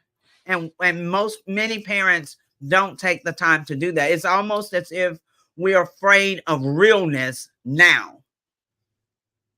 We live it, but we don't want them to know that we have to live it. So how do you suggest we find that balance? Because as a parent, you never want your child to feel like they're isolated. I know that, you know, growing up in the Christian home, I still needed to know what was happening on the music videos when I got to school so I could be normal. How do parents suggest balance with their children, knowing that your child needs to know what Roblox is about? You know, your child needs to know they need to be able to communicate with other children about what other children are doing. How do you find that balance as a coach? What methods or what practicums do you suggest for parents to make sure their children are still locked into a child's world but engaged with their families at the same time? That's going to be a part of communication, good, deep communication. So your children are being influenced by other children. They're being influenced by what's on social media. You know, they're being influenced all the time away from you, or sometimes right there in the house with you. So what is your influence on them? And the only way for you to truly influence them is by talking with them. Now, you need to ask them, not just, oh, you have a good day today? And they're like, yeah, and then that's it. No, that really wasn't a conversation, you know. So you've got to go a little deeper and start asking. If your children, and most of them are, not all, if your children are on social media, or if they, you know, game, if they like to be on Roblox or whatever the case, parents, go in there with them. Find out what the game is like. You don't have to like gaming. You have to find out what your child is interested in, because that opens up communication.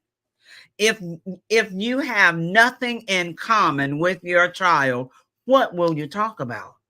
And your child doesn't want to hear about stuff they're not interested in. So parents have to pivot. We sometimes don't understand that we're the ones that have to make adjustments. So pivot and then go in those rooms and learn about the games and the stuff on TikTok. That's why I do TikTok with Parenting 911, because I know young people are there. My grandchildren taught me how. So, I mean, we have to get involved in what they're involved in. Then we can bring in the realness. So when you're talking about that, right, the first thing that came to my mind in terms of the difference between now and what used to be an imbalance was, I grew up in a time and season when corporal punishment was the tone of the day. All right? And I know that can be a sensitive subject for some, because every parent has not always been, as we can say, responsible for their role, right? Right. But do you see a significant difference between an era when corporal punishment was more prevalent in comparison to now, when parents are afraid to speak to their children too harshly because of the traumatic effects of what that might do to the child? How do you see us navigating that space? All right. So you're talking about your era, so you can imagine my era, right? Okay, that time I was born. So my latest book is You Need a Butt Whipping. Wow. Now that brought back all sorts of triggers and trauma, because that phraseology in itself is just rough. Actually, the phrase itself is why it has the name. Gotcha. The phrase itself, because the book is really about discipline. We don't understand discipline today. We think, so many of us think that discipline is only punishment, nothing else. And that's not what discipline is. That's not even the definition of discipline. Punishment is actually a consequence after a child has been disciplined and then chooses not to do what they've been taught. But discipline is something totally different. Discipline is telling a child what to do, modeling for them what you want them to do and how you want them to do it, then practicing with them over and over the way they need to do it until it becomes a habit. That's discipline. Once you know that they know how to do it, then it's up to them to make a wise decision and choose to do it the way you've taught them and trained them, or not. And if they choose not, that's when a negative consequence comes. This is sort of the difference. Back in the day, we'll use that, whether your day or mine, doesn't matter. Back in the day, parents were modeling more for their children. So you saw them, if it was everybody come to the table for dinner, everybody came to the table. If it was, we pray before we eat, or we all work together on a project, or we respect one another, you saw your parents doing that. Well, that makes a world of difference. That's modeling. Many times today, we don't model. We just so often assume that somewhere, somehow, the child knows what we're talking about. And if the child doesn't, they get in trouble. We've got to go back to modeling for our children what we want them to do. So you can't tell them that, well, you have to get off of your iPad or whatever at 8 o'clock. No more for you. And then we stay on it. We're talking to them, but we are on it. We are, gaming. No, you have to model for them what you want them to do. Modeling is that part of discipline that we're missing so often.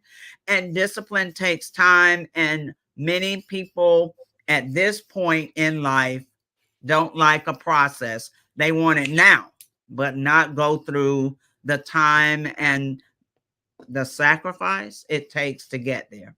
So you talk about modeling, right? But wait, let me say this. Say it again. Hold on. I want to say this. I may forget my time, my era. I may forget. I'm a little older. In the book, it teaches you, though, that a butt whooping cannot be your only go-to whenever your children do something. And it teaches you how to create a consequence chart. Many parents never recognize when their children are doing something good. They only recognize when they messed up, and then they go straight to the butt whipping. But that can't be the case. That shouldn't be the case. That's an injustice to our children. So it teaches you how to create what I call a consequence chart. And you have a list of rewards, and then you have a list of things that your child doesn't like. It might be you lose 15 minutes on your game tonight because you were not willing to do what you needed to do, or you have to do extra chores. I know for some parents that's taboo, but children need chores so they can learn responsibility and accountability and how to figure things out for themselves. So yeah, the consequence chart is in the book as well. That consequence chart sounds like something I know some adults need a consequence chart. So this leads to my last question, right? The methods that you're talking about now seem a little bit evolved in comparison to the get somewhere and sit down and shut up because children are supposed to be seen and not heard, right? It sort of feels as if there needs to be a lot more intentionality in parental preparation before the child gets here. Oh my. Do you offer that as a service as well? I know that you're doing coaching, but do you offer like pre-parenting classes so that those individuals who want to have a nice little bundle of joy actually know how to love on the bundle? Yes, I can coach if they have the aspirations to be a parent and they're hoping, or if they're expecting. I even because of just credentials, I also coach parents with adult children, because many times that relationship starts to crumble when parents don't know how to respect the adult child. You can't treat the adult as if they're 10. I know they're your children, but it's that part of adultness. You've got to respect them as an adult first. Man, we just lost so many viewers, Miss Frizelma, because you told these folks that they gotta respect their adult children.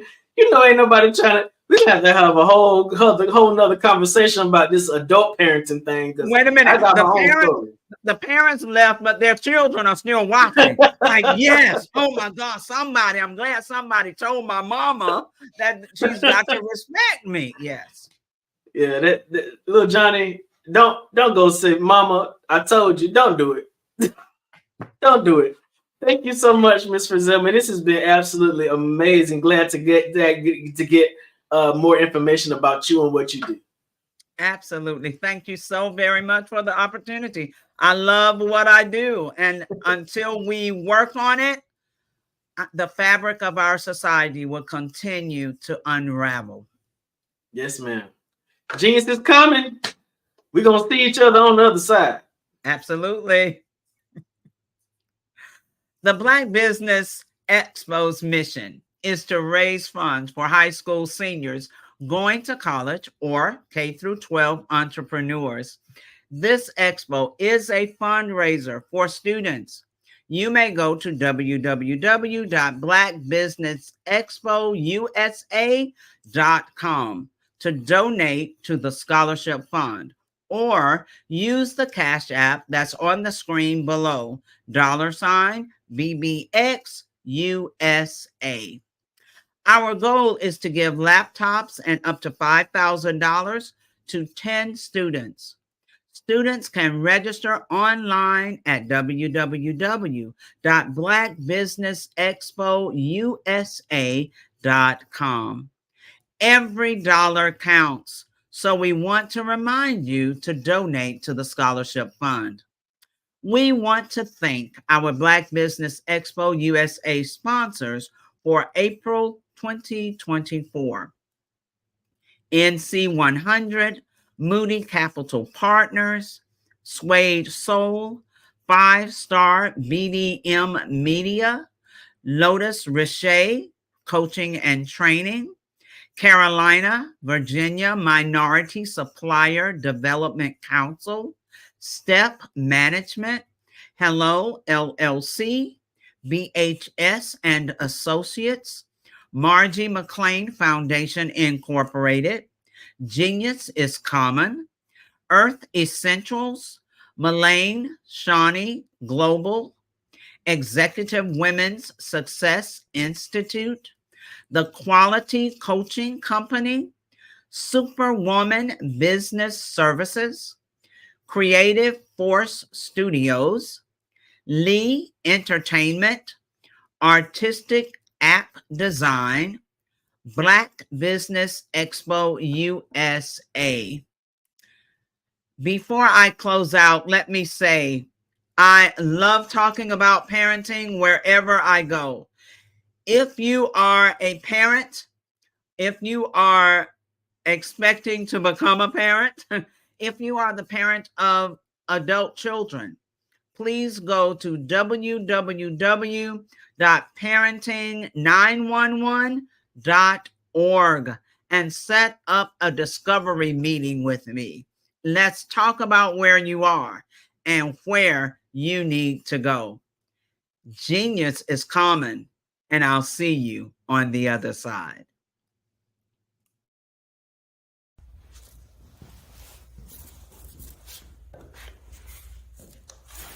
How you doing? I'm Rodney Allen Rippey. Yeah, the child actor. Well, now, leading man. Some of you might remember back in the day, the Harlem Globetrotters popcorn machine. Remember that? Well, it was a Saturday morning special that would come on, and I was there with Geese and Tex and Meadowlark Lemon. Remember the show? Well, I had a great time. And I have to say a huge, huge thank you to all my fans out there. Thank you for all the years of support. I went on from the entertainment industry. I started getting into producing and directing. And now, hey, here I am. I'm a studio executive here in Burbank, California at 2526 Studios. I have to say, it's been pretty good, but the best is yet to come. Please stay encouraged. Keep reaching for your dreams and never forget that genius is common. Remember that. Genius is common. No matter what anyone says to you, no matter how tough the road may get, keep striving. Keep reaching for your dreams. And always know that you are worth it. Everything that you put into yourself, everything good that you pour into your life, you are worth it. And when the times get tough, when things don't go exactly right, it's okay. Dust your shoulders off. Stand up strong. And remember, genius is common.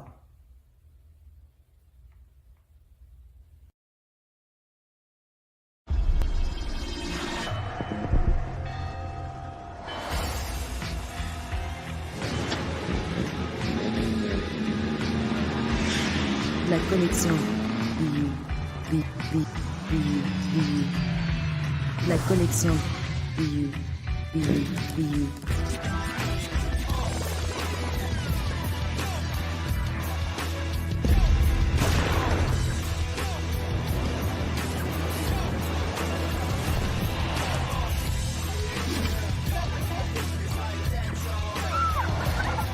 In a world obsessed with the cult of celebrity,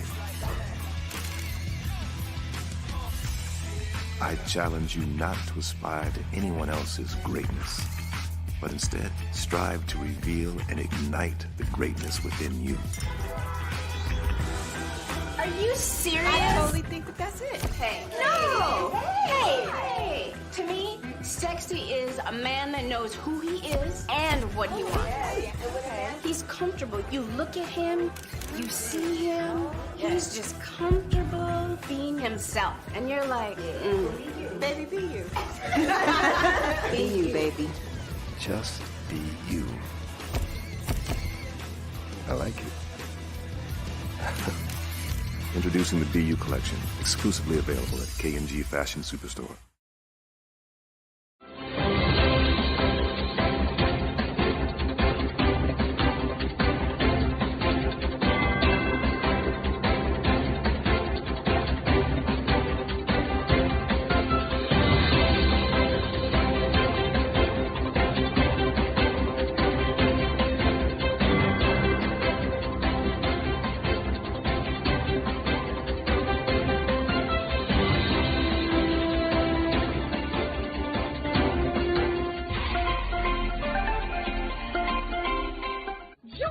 Dr. Eric Kelly III and a host of phenomenal speakers from all around the globe for this 7-day virtual event that you don't want to miss. The mission of the Black Business Expo is to raise scholarship money from kids all the way from high school all the way from college. The Black Business Olympics is one of the largest Black business showcases in the world. It is an opportunity for businesses and companies to showcase their businesses globally. We are going to be giving away laptops up to $5,000 away to students. Again, I'm Olivia Appleberry, the founder of 2 Cents Finance and one of the speakers for the expo. I am so excited to see you there. For more info, go to www.blackbusinessexpousa.com or call 919-308-9090 and hope to see you there. I am Black Business. From the moment I wake until the time I sleep. Yes, I am Black Business. I am Black Business. Tell me, are you Black Business? I am Black Business. Do you support Black businesses? Listen, I support Black business because I am Black Business. Black Business Expo, one of the largest business showcases in the history of Black business in the world. The world! Sign up today at www.blackbusinessexpousa.com or call 919-308-9090. I am Black Business. I am Black Business. From the moment I wake until the time I sleep, I am Black Business. I am Black Business. Are you Black Business? I am Black Business. Do you support Black businesses? I support Black business because I am Black Business. Black Business Expo, one of the largest business showcases in the history of Black America in North Carolina. Join Dr. Eric Kelly III and a host of phenomenal speakers from all around the globe for this 7-day virtual event that you don't want to miss. The mission of the Black Business Expo is to raise scholarship money from kids all the way from high school all the way from college. The Black Business Olympics is one of the largest Black business showcases in the world. It is an opportunity for businesses and companies to showcase their businesses globally. We are going to be giving away laptops up to $5,000 away to students. Again, I'm Olivia Appleberry, the founder of 2 Cents Finance and one of the speakers for the expo. I am so excited to see you there. For more info, go to www.blackbusinessexpousa.com or call 919-308-9090 and hope to see you there.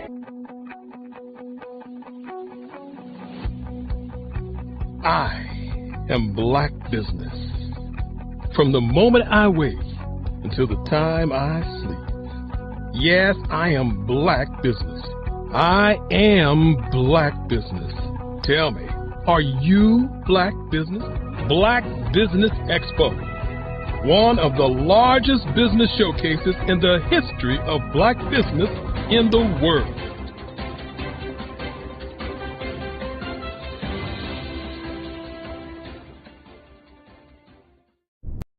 Follow the Brand TV broadcast host, Grant McGaugh, as he visits with top executives and entrepreneurs to find out their secrets of success with their personal brand. Follow the Brand TV broadcast host as he focuses on brand development to build better relationships, bring value to your business, relationships, and career. You will enjoy listening to each episode that is tailored to speak to you directly. If you're looking for this type of clarity in terms of building your brand, you have tuned into the right station.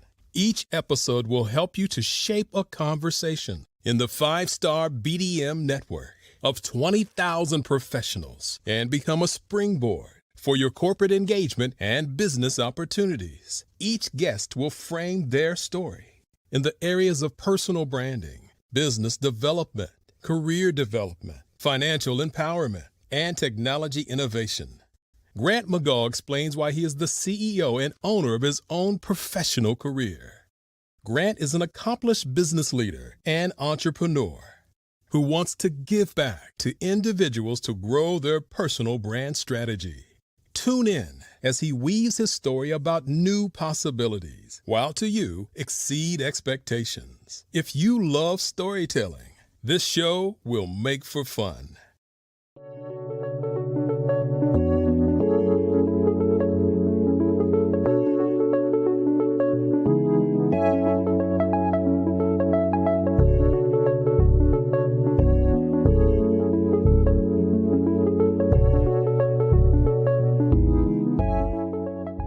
Passion has been around helping communities of color and historically underrepresented and underserved communities, minority, rural, veterans, persons who are differently abled, in the intersection of education, innovation, technology, industry, and let's throw some entrepreneurship in there just for fun.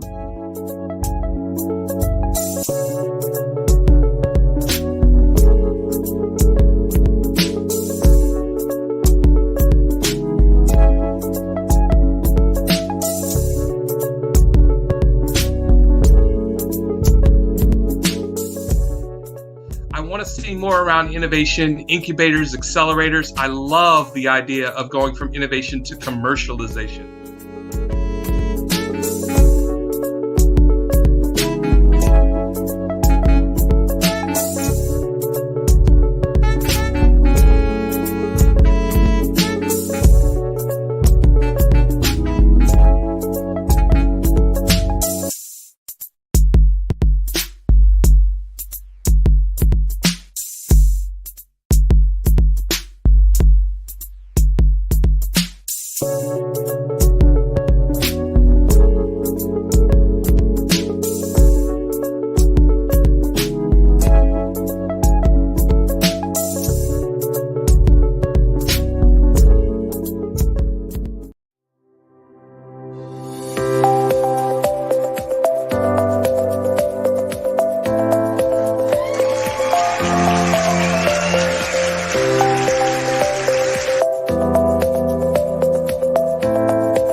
is evolving. It's more vibrant, more colorful, more energetic, and so are you.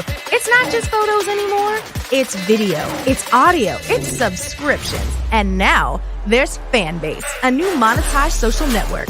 Fanbase delivers the complete native app experience with full content monetization for every user. No algorithms that shadow ban your engagement or growth, and no ads.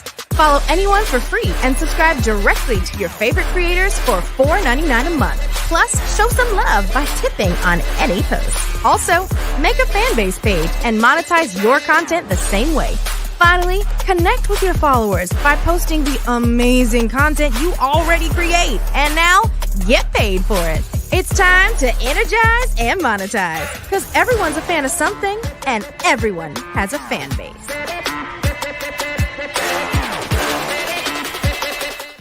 Five-Star BDM, Brand Development Masters, is a professional consulting and advisory group keenly focused on business development services for the small to mid-sized business and entrepreneurs. Although every business is unique, they often share business development challenges that can be addressed through smart branding. Services include process improvement and operations, digital strategy and transformation, business intelligence, digital marketing, and personal branding. Our business and personal branding company has helped a number of professionals and organizations to optimize and grow. This results in more business, more opportunities, better reach, positive outcomes. Visit www.fivestarbdm.com today to learn more.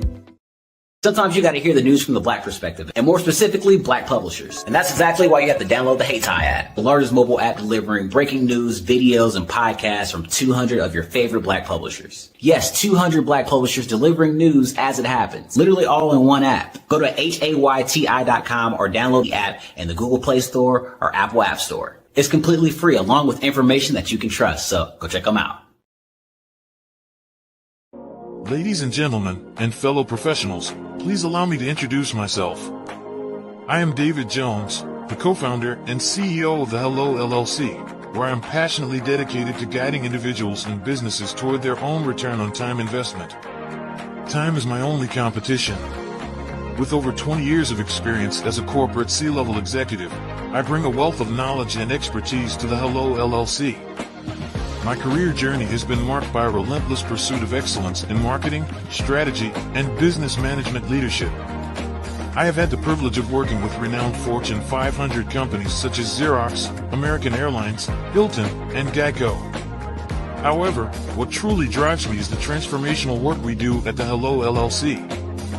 We are pioneering a new approach to business in the metaverse, where we empower businesses and individuals to build strong foundations, automate their processes and systems, while thriving in the ever-evolving digital landscape. More than just a 3D digital marketing agency, the Hello LLC is truly a community built on love, kindness, and integrity. We want more for you than from you. As I often say, collaboration is the new competition. In an era where time is the most precious commodity, I am here to guide you toward your own return on time investment, because if time was sold in stores, it would be sold out. With a deep commitment to excellence and a strong belief in the power of community, I don't just lead a company, I lead a movement into the future of business. Ladies and gentlemen, it is both an honor and a pleasure to be your guide on this remarkable journey. I am David Jones, and together, we will embrace a future marked by success, collaboration, and the transformative work we do at the Hello LLC. Hello stands for helping everyone live life optimally. So, let's make that pivot together and start living life optimally today.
story, they're like, okay, somebody said they had a vision from God and they need money to build something.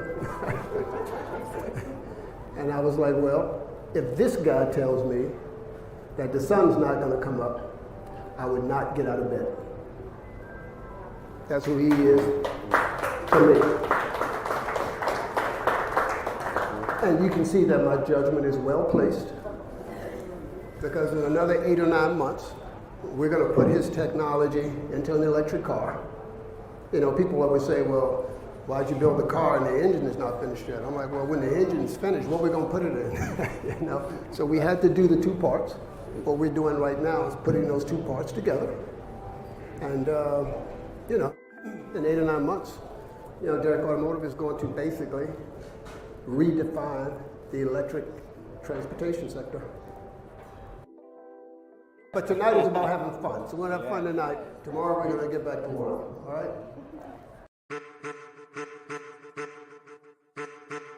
I am a child of the Most High God. He has gifted me in ways that I could not even imagine and didn't know.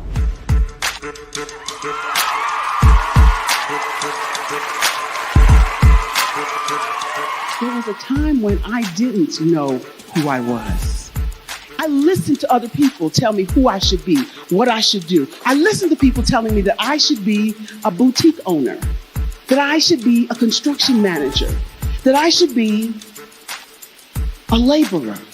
Have you ever felt like you should do something else, be something else, go somewhere else, be wherever you wanted to be, and you felt like you were in a box? Anybody in the room?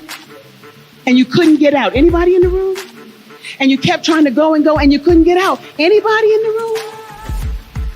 But let me tell you, you need to rock the box. Rock the box.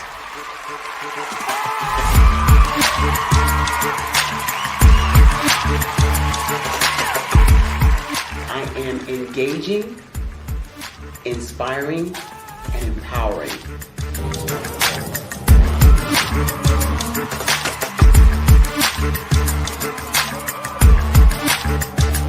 I would give you everything I know. Just by touching you, if I could, by osmosis, give you every single thing I've learned, I've gone through, I know I would. We know that's not possible, but as it is possible, I love to share information with people. Some of you out there, people have told you that you can't be, you can't have, you can't do. But I will tell you, like Kingston said, you can, you must, and you will. If it's to be, it's going to be me. You got to say it. If it's to be, it's going to be. If it's to be, it's going to be. If it's to be, it's going to be.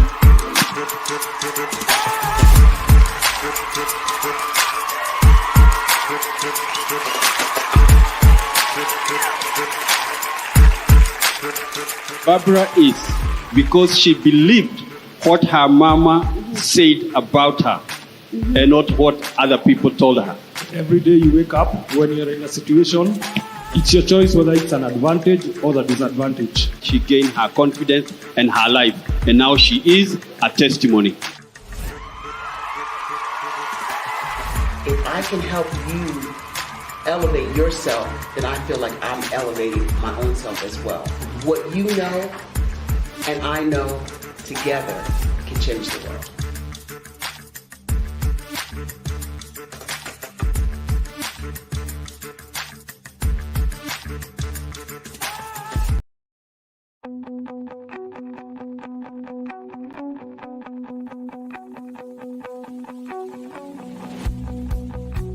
I am Black Business. From the moment I wake until the time I sleep. Yes, I am Black Business. I am Black Business. Tell me, are you Black Business? I am Black Business. Do you support Black businesses? Listen, I support Black business because I am Black Business. Black Business Expo, one of the largest business showcases in the history of Black business in the world. The world! Sign up today at www.blackbusinessexpousa.com or call 919 308-9090. I am Black Business.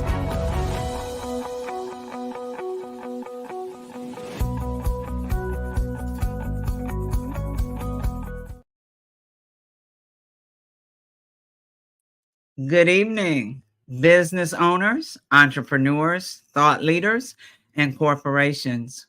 Welcome to the Black Business Network. My name is Frazelma Lynn, and I am your business moderator for this evening on the Black Business Network.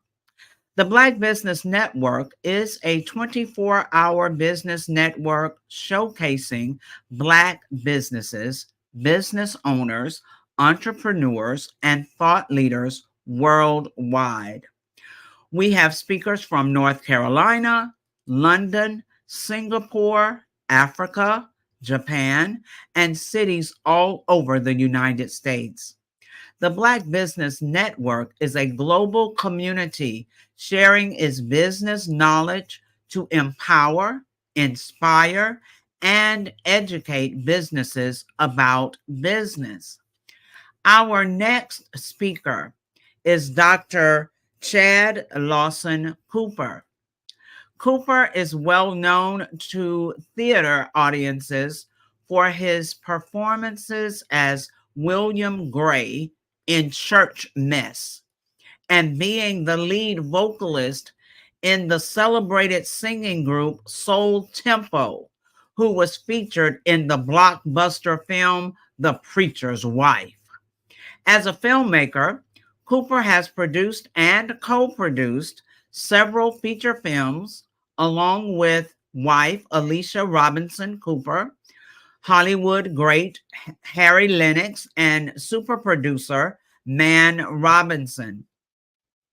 His stage plays are estimated to have grossed over $20 million in revenue year to date. Dr. Cooper has worked with a pantheon of iconic gospel stars and has been featured in several national publications. Cooper attended Florida A&M University and graduated from Springfield College. He earned his bachelor's degree in philosophy and religion and a doctorate in theology. Please join me in welcoming to the stage Dr. Chad Lawson Cooper. Hi. Hello, Dr. Cooper. Well, I'm Dr. Cooper's son. I'm speaking on his behalf. Yes, I'm the second. I don't have my doctorate yet, but it's in the works. It's in the works. Okay, we're going to speak that into existence. I'll still say Dr. Cooper, letting you get accustomed to it. All right. Manifest it. Thank you. Amen. All right. So, RJ Stevenson, we will turn it over to you for an amazing fireside chat. Thank you, Mr. Bella. Genius is common, and I'll see you on the other side. Hey, man, how you doing? I'm doing good. How are you? It is amazing to see you. Where are you at in the world now? Where am I? I'm in New York City right now. I'm at my house. New York City. Yes, sir. No running around for stage plays. I know you got a stage play coming up this weekend, right? Yes, sir. In Seattle. I think it's on the 26th. I think it's next Saturday. So Miss Prezelma told everybody, she sort of introduced your dad, which is amazing. He had to get on a plane and couldn't be with us, but you stepped into his space. Thank you so much. I know you're well prepared to speak on his behalf, but tell us a little bit about yourself. Well, I am a singer and actor myself. I started off performing at the age of 5, and now I am 23. Well, soon to be 23 in a month from now. I have traveled on and off Broadway around the world, and something I'm still practicing right now. I'm in school right now for my senior year, for my bachelor's degree. I'm in business, so that's kind of where my focus has been now. But I still assist my dad on his productions. So you're a senior in college, getting ready to graduate, and also a actor and a musician as well. How does all of that feel to be getting ready to make a strong life transition out of the college environment to move into the world and still have a schedule as a creative? It takes a lot of balance, and I think I have to rely on my faith a lot, just to trust God that I'm making the right decisions, but also following my purpose and understanding how can I integrate my passions and my purpose um, as well as my creative pursuits, but not only that, just my education. How can I make a marriage of those things? So I think it's possible for you to go to school as a creative and get a standard education and find ways to be creative within that fundamental. So why did you choose business? I mean, normally a person that's in creative, they'll either choose music or theater or something like that. Definitely you would having your mom or dad knee deep in acting. What made you choose business as a educational path? Well, I chose business because my mother didn't want me to go to school for anything in the arts, because she was like, well, you already got the training on the road. So, there's no point in you getting a formal education. But I had an opportunity to go to NYU for musical theater, but I ended up turning it away because I had listened to what my mother said, and I just decided to go for business instead.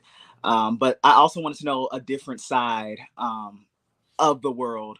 I know about business from the entrepreneurship perspective, but I also wanted to know about business on a global perspective.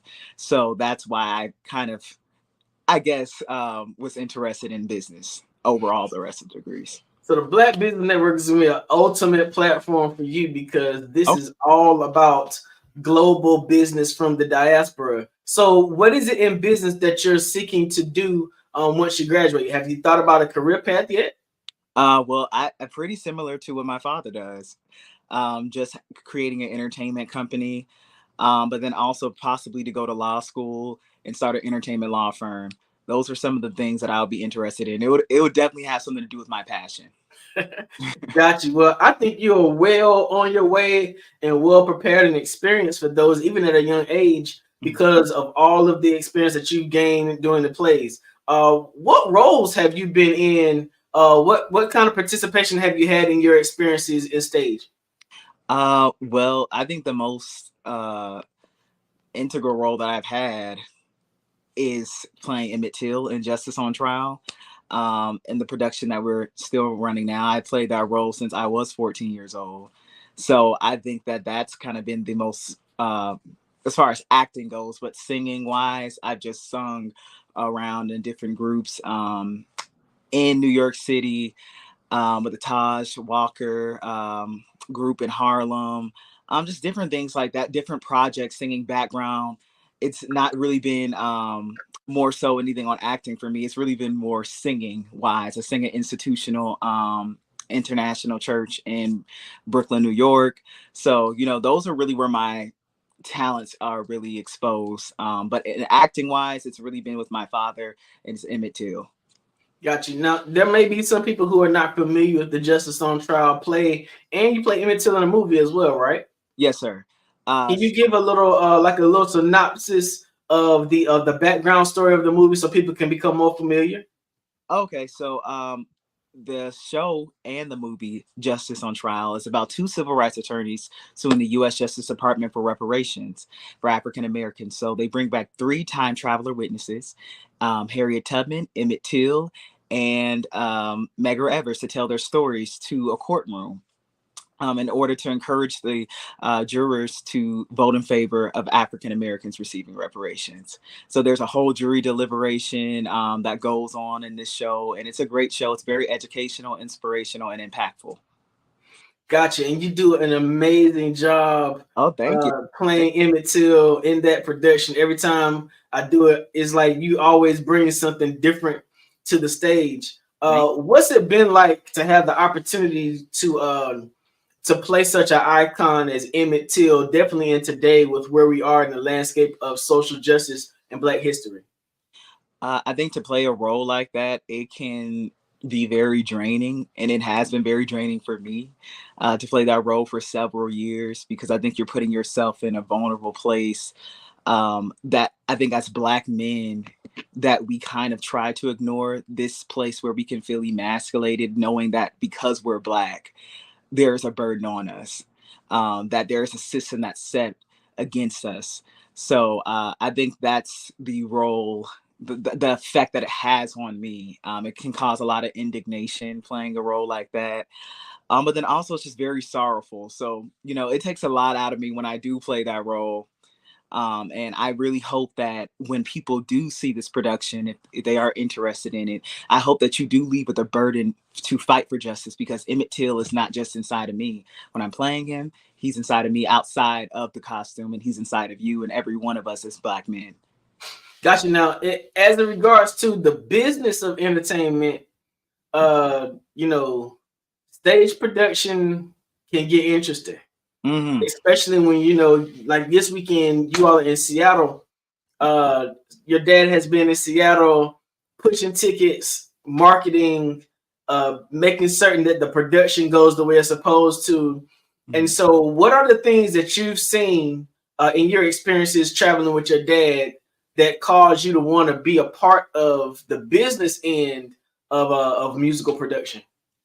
I think that he has a unique, distinct way of marketing his shows and his productions that I've not seen anywhere else. So he really markets in the church market, and he will go into the churches and create a partnership with the church community. And that's how he'll market his show, as opposed to just doing radio and TV. He really connects with the community.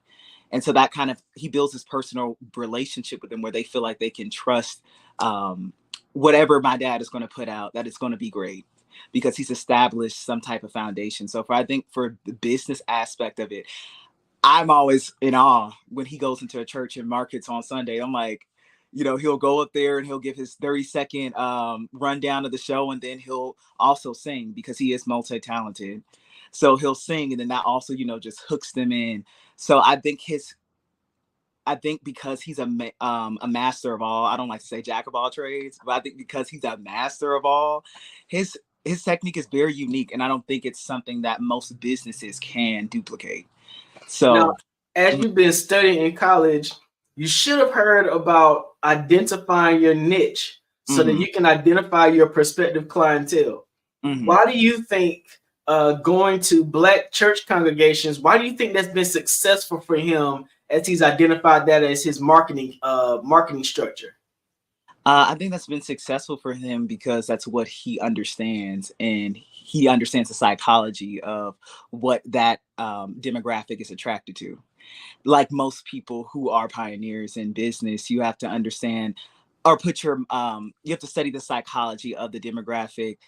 For example, Tyler Perry, he studies the demographic maybe of women who are between the ages of their late 30s to their 50s. What would they be attracted to? What type of content? And that's how a lot of us, like myself, have grown up watching Madea.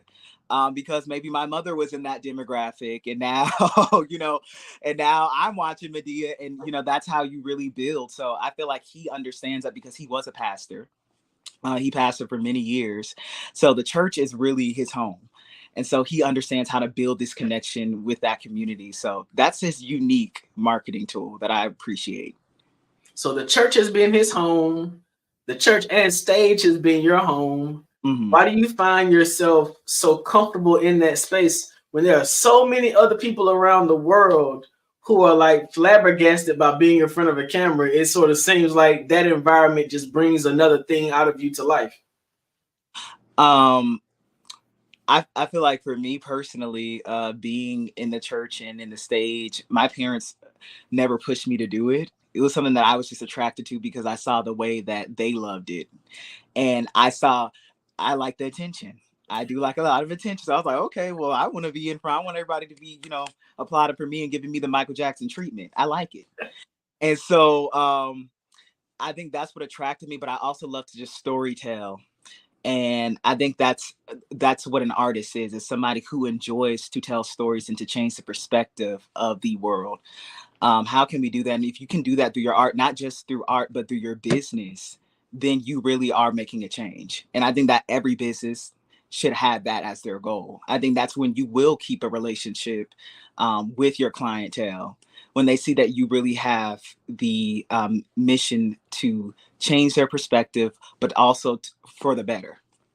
So let's talk about where you are right now. You are the heir to the Chad Cooper Company on Broadway, the only Black production company on Broadway in Manhattan. Kudos to you and your family for producing that kind of legacy. What kind of weight does that feel like for you following that kind? I mean, your mom and your dad are prolific actors and singers. How does that make you feel following along in their footsteps? Is that anxiety? Does it make you, because I'm a PK too, and most PKs, we don't want to have nothing to do with the career that our parents had. How did you come about to embrace that as something that you wanted to do in the future, and especially on a particular side of business? I think I embraced it because I loved it. I had a passion for art already, and I think that I saw something in my parents that I could potentially see in myself. And so although I may not feel like I am at the level or the skillful level of my parents yet in whatever they do, that's still kind of like a barometer to look at and be like, okay, well, I could get there. I can measure my, my potential by looking at them. And I've never doubted myself. So I could look at anybody and be like, okay, I can do that. And I think faith is what my father has taught me. And as a businessman, I think that's what you have to have. My dad is the most confident person that you'll probably meet. And, somebody could probably think that that's an inflated ego, but I think it's kind of like pep talking yourself. We have a lot of negative self-talk to ourselves, and we doubt ourselves a lot. But I think if you kind of listen to that voice that says you can do it and you can do anything you want, that's when things get done. So I've always chose to believe in that voice, because if I listen to the voice that's like, no, you can't do it. No, you can't do it. I won't do it. But if I listen to that voice that says I can, I believe I will. Got you. Now you've gone from being an actor, a singer. Do you play any instruments? Only the vocal cords. That's it. All right, you're going from being an actor and a singer to now expanding your range to business. In a business world like today, it's very important that you learn to be diversified, so that in what we call economic winters, you can find yourself shifting and adjusting to do something different.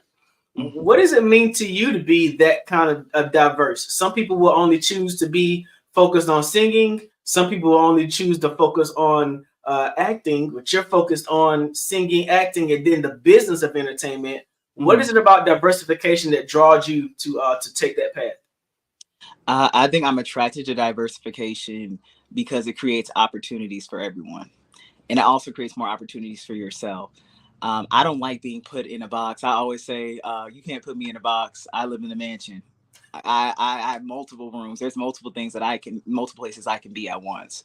So I think diversification, it helps you as a businessman because you're not put into one thing, and you're able to continually expand and innovate when you are diverse. I think it stops when you become stagnant and you say, oh no, this is all I can do. I believe that God has given us many gifts and many skills. And that's another thing I was taught by my father. He's never been put in one box. So I choose to not put myself in a box as well. So I think that's what I like about diversification, is that it creates opportunities for you, but for others as well. So are there any, what is your dream role? If you could ever be asked by any producer, any director to fill a role on stage, whether it be a play in the past or a movie, what would sort of be your dream role for somebody to ask you to perform? A dream role? Ooh, whatever one I'm going to write. whatever one I'm going to write, and it's going to win me an Oscar. That's the dream role. And I'm glad you said that too, because we did a iteration of Justice on Trial in Descendants. Yes, and I remember your dad saying that you wrote a large amount of the script. Can you talk about what that opportunity was like? I mean, as young as you are, having an opportunity to write a portion of a script for a stage play, that's a major milestone. What was that like for you? Well, for me at first it seemed laborious because I've not opened up. I have a lot of health issues that can sometimes impact me, especially when it can come down to some of my cognitive abilities when I want to get things done. So I was very frustrated because if you know anything about my dad, he's very impromptuous. He will actually do something like, I just got asked to do this interview like 30 minutes ago. So I would have been better, dressed for this occasion. But he asked me to do it in a week prior. And so when it comes down to me as a creative, I like to take my time to just meditate on what is the big picture of what I'm trying to say. Where can I find the humanity in my art that everybody can connect to, whether you're black, white, or whatever. And I think as a business owner, that's the type of mentality that you should have as well.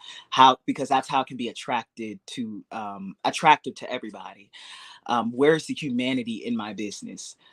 How's this going to serve everyone? So I think that's really how I write. And I told you about that, I think, when I spoke to you about my music before. I like to tug on the heart a lot in a more so emotional side of things because I am a cathartic person. But being able to do that and write this show was a fun experience for me. And it definitely boosted my confidence a lot for the time that I was in.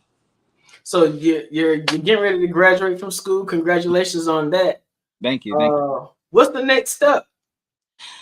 The next step hopefully is the Grammys or the Oscars. Hopefully that is the next step. Amen. But the next step for me is just, I believe, just success. I believe I have the Midas touch. Anything I touch will turn to gold. So whatever it is that God has for me, but I would just like to be impactful in this world. And through my art and through me as just a person, how can I be an impactful person, even through business? So that's the next step for me. That's amazing. Are you looking at getting a master's in fine arts or anything like that to further your education? So the goal right now is probably to just go to law school. That's kind of like the goal for me because I do still want to have a license to practice law. That's still a passion of mine. So I will continue to get an education as long as I have the money to. So in terms of law, is there a particular area? Are you looking at entertainment law? Yes, entertainment law. Because I've been told that every family needs a good lawyer somewhere. So right. What kind of law are you looking at doing, and what inspired you to take that path? Entertainment law, because of the field of work that my parents are in and that I am in. I just believe that artists should know their rights. I am an artist advocate. I believe that you should know your rights. I believe that you should not be making less money than people who are not creating the art. And if you can find a way to independently make money, I suggest you do that. And that just goes for business as well. The same rules apply even in business, corporate versus, just being a regular entrepreneur. I just believe that people should be able to be independently financially successful in their businesses. So, one of the responsibilities of parents, especially when we have children who are following in our footsteps and our legacies, is to set them up in a path and a trajectory for success. And I think that this interview opportunity for you has been an amazing nod from your father at his trust in your abilities and your levels to communicate. And I think you have done an absolutely amazing job with this interview. I'm absolutely impressed. I've seen you be Emmett Till, but now I see you be Chad Cooper II, and then you're doing just as well. So congratulations to you, man. Thank you so much. I appreciate that. Absolutely. Miss Brizelma, we done. All right. I was listening. My heart was touched. I was able to laugh. I didn't cry, but I was able to laugh. I enjoyed you so very much. We have a few more minutes, so I want to just touch on a few things. Touch on them. Reach out and touch. This is 3 generations right here of PK kids. Now, I started laughing when I heard that. I thought, oh my God. Yeah. So that I understand how it helps kind of builds a foundation, gives us kind of that. I like what you said about confidence, gives us some confidence that we can step out and do things. Risk does not frighten us away. It really draws us because we know we can handle it, you know. And I liked what you were saying about how different things have helped build your confidence with the Midas touch. I liked it. I was listening. The humanity, wanting to just connect to humanity. And honestly, as a parenting coach, that really struck a nerve with me, because family is so important, and it should be. And for Black families, we have to realize the importance and bring, you know, the family back together. Yes, ma'am. So that family is important, you know. You talked about not being on a box. Yeah, we don't need to be there. Yes, ma'am. Always outside of the box. I mean, as a child, I was never in the box. I didn't know what the box was until I became an adult. I mean, what box, you know? So we can do what we put our minds to if we're willing to put in the work, really. If we're really willing to put in what we need to and not give up. Yes, ma'am. And the Madea, that tickled me too. Yes, yeah, it's amazing how Tyler Perry has truly affected the world with just Madea. That just, yeah, that kind of blows my mind. And there are so many things to learn from watching Madea. And the diversity. I guess I'll kind of end with that. The diversity. Miss Frizema, I got a question. Yes. All three of us being preachers' kids and all that, you know, and then Chad having parents who have a strong pull from other people quite often. Chad, what has it been like seeing the sacrifice that you've had to give as a young person, having your parents pulled in so many directions? How have you been able to navigate that? Because I know being preachers' kids, our parents don't belong to us. Right. I think just finding my own voice. And I realized at a young age that I had to do that. The parents that I have are very straightforward. They can be somewhat domineering to some people. But for me, they always taught us how to find our own voice. Even though I do things that are similar to my parents never pushed me to do anything I didn't want to do. They were in ministry, they wanted to sing, but I think that me just figuring out what I wanted to do and be focusing on my passion, it didn't make me, I guess, miss my parents in a way or feel like they were taking anything from me. I understood that what they were doing was something I admired and something I wanted to do as well, which is what she was just saying, which is about humanity. They were helping people. They were saving people's lives. And that's something that I would like to do. So I think I understood that at a young age. That's awesome.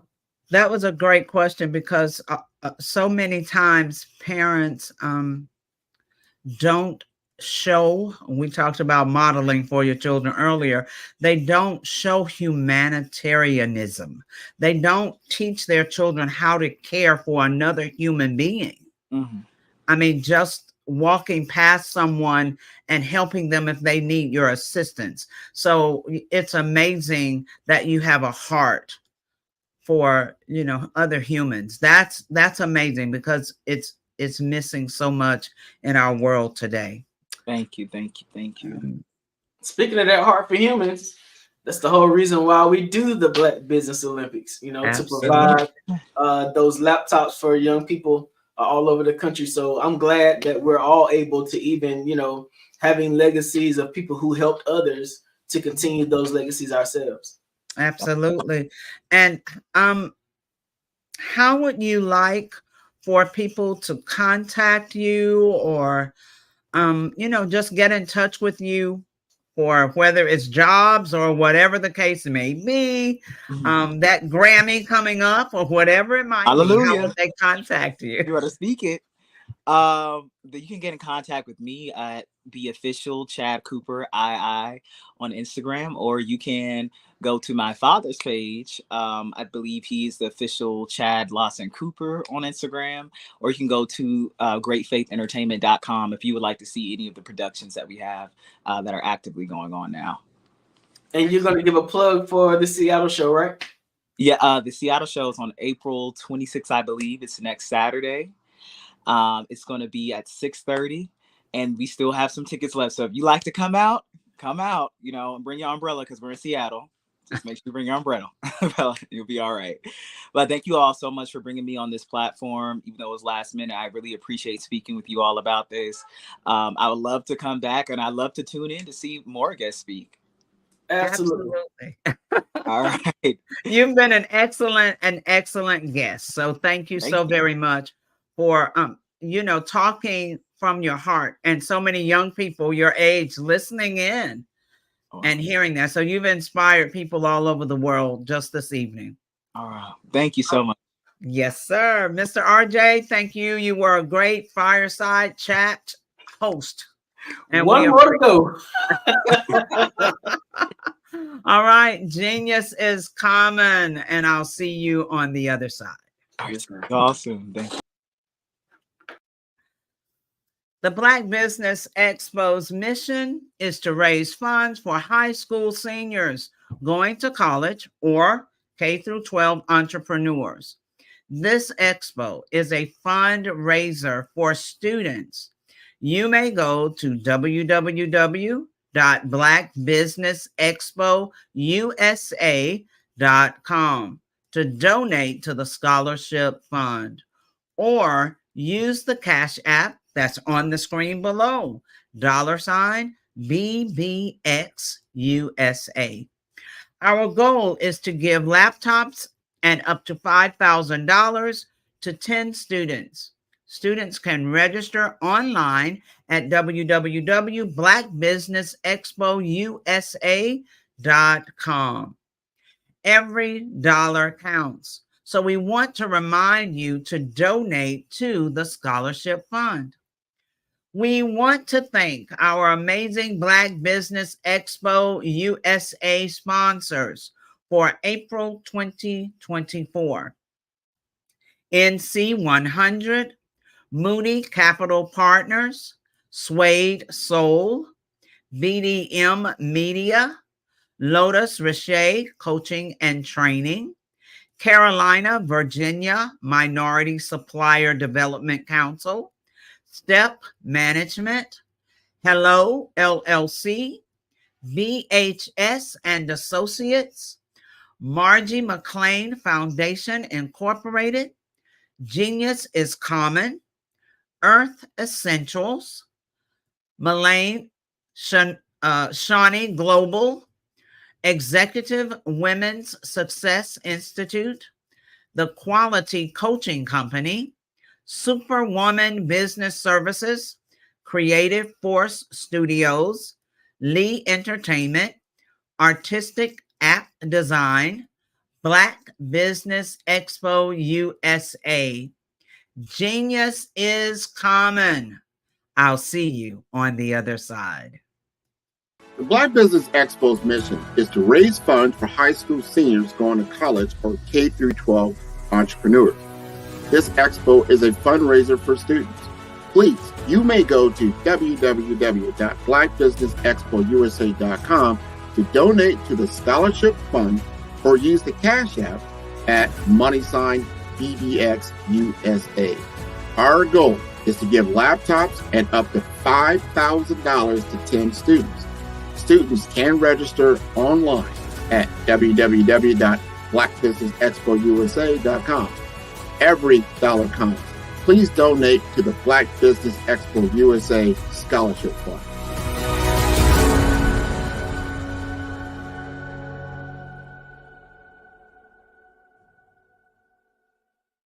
Follow the Brand TV broadcast host, Grant McGaw, as he visits with top executives and entrepreneurs to find out their secrets of success with their personal brand. Follow the Brand TV broadcast host as he focuses on brand development to build better relationships, bring value to your business, relationships, and career. You will enjoy listening to each episode that is tailored to speak to you directly. If you're looking for this type of clarity in terms of building your brand, you have tuned into the right station.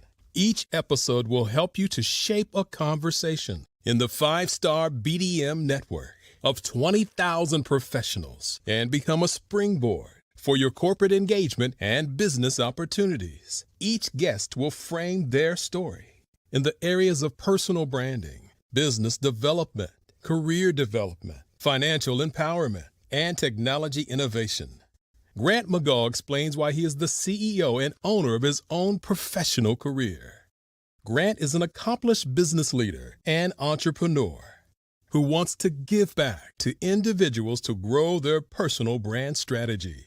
Tune in as he weaves his story about new possibilities, while to you exceed expectations. If you love storytelling, this show will make for fun. Hello, my name is Kiasi Helm and I'm 14 years old. I think my genius would probably have to be setting goals and achieving them. I say this because ever since I was young, I always wanted to be an author, and at age 11, I ended up achieving this. But not only did I end up becoming an author, I ended up becoming a public speaker, a publisher, a business owner, all these great things. The name of my business is Written by Kids Publishing Company. I decided to start this company because I thought it was important for me to help kids my age express themselves through literacy and just achieve their own goals. Because to me, achieving goals is the best thing in the world to feel. It's you just achieving things and aspirations that you set for yourself. And I know that everybody is capable of this, because even if you don't end up achieving the goal, you still tried your best, and that's the most important thing. And everybody is capable of this because genius is common. Thank you.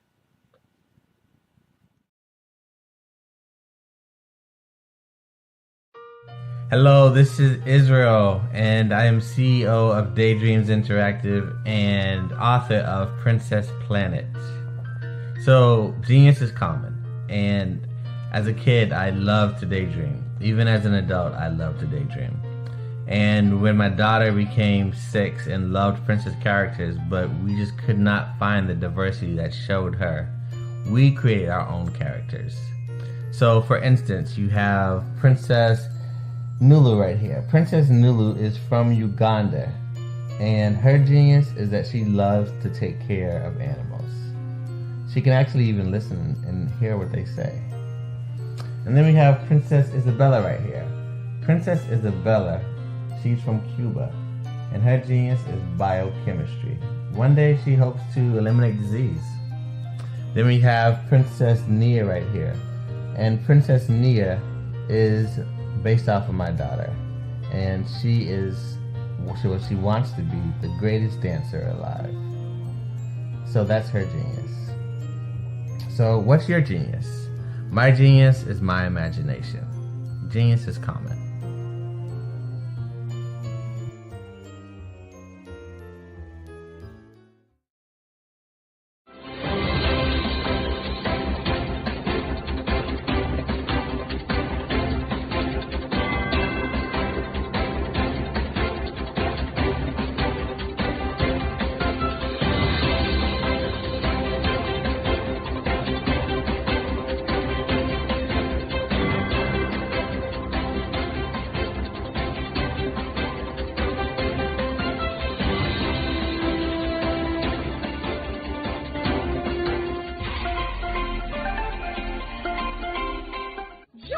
Dr. Eric Kelly III and a host of phenomenal speakers from all around the globe for this 7-day virtual event that you don't want to miss. The mission of the Black Business Expo is to raise scholarship money from kids all the way from high school, all the way from college. The Black Business Olympics is one of the largest Black business showcases in the world. It is an opportunity for businesses and companies to showcase their businesses globally. We are going to be giving away laptops up to $5,000 away to students. Again, I'm Olivia Appleberry, the founder of 2 Cents Finance and one of the speakers for the expo. I am so excited to see you there. For more info, go to www.blackbusinessexpousa.com or call 919-308-9090 and hope to see you there. I am Black business. From the moment I wake until the time I sleep. Yes, I am Black business. I am Black business. Tell me, are you Black business? I am Black business. Do you support Black businesses? Listen, I support Black business because I am Black business. Black Business Expo, one of the largest business showcases in the history of Black business in the world. The world! Sign up today at www.blackbusinessexpousa.com or call 919-308-9090. I am Black business. I am Black business. From the moment I wake until the time I sleep, I am Black business. I am Black business. Are you Black business? I am Black business. Do you support Black businesses? I support Black business because I am Black business. Black Business Expo, one of the largest business showcases in the history of Black America in North Carolina. Join Dr. Eric Kelly III and a host of phenomenal speakers from all around the globe for this 7-day virtual event that you don't want to miss. The mission of the Black Business Expo is to raise scholarship money from kids all the way from high school, all the way from college. The Black Business Olympics is one of the largest Black business showcases in the world. It is an opportunity for businesses and companies to showcase their businesses globally. We are going to be giving away laptops up to $5,000 away to students. Again, I'm Olivia Appleberry, the founder of 2 Cents Finance and one of the speakers for the expo. I am so excited to see you there. For more info, go to www.blackbusinessexpousa.com or call 919-308-9090 and hope to see you there. I am Black business. From the moment I wake until the time I sleep. Yes, I am Black business. I am Black business. Tell me, are you Black business? Black Business Expo, one of the largest business showcases in the history of Black business in the world.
I am a child of the Most High God.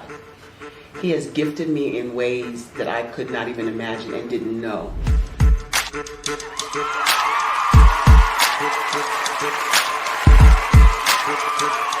There was a time when I didn't know who I was.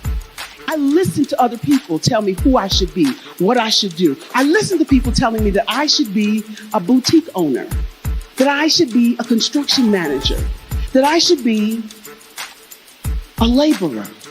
Have you ever felt like you should do something else, be something else, go somewhere else, be wherever you wanted to be, and you felt like you were in a box? Anybody in the room? And you couldn't get out. Anybody in the room? And you kept trying to go and you couldn't get out. Anybody in the room? But let me tell you, you need to rock the box. Rock the box.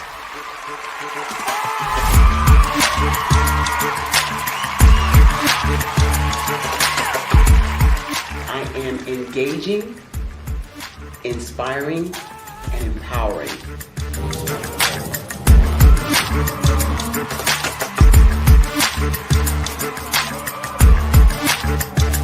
I would give you everything I know. Just by touching you, if I could, by osmosis, give you every single thing I've learned, I've gone through, I know I would. We know that's not possible, but as it is possible, I love to share information with people. Some of you out there, people have told you that you can't be, you can't have, you can't do. But I will tell you, like Kinston said, you can, you must, and you will. If it's to be, it's going to be me. You got to say it. If it's to be, it's going to be. If it's to be, it's going to be. If it's to be, it's going to be.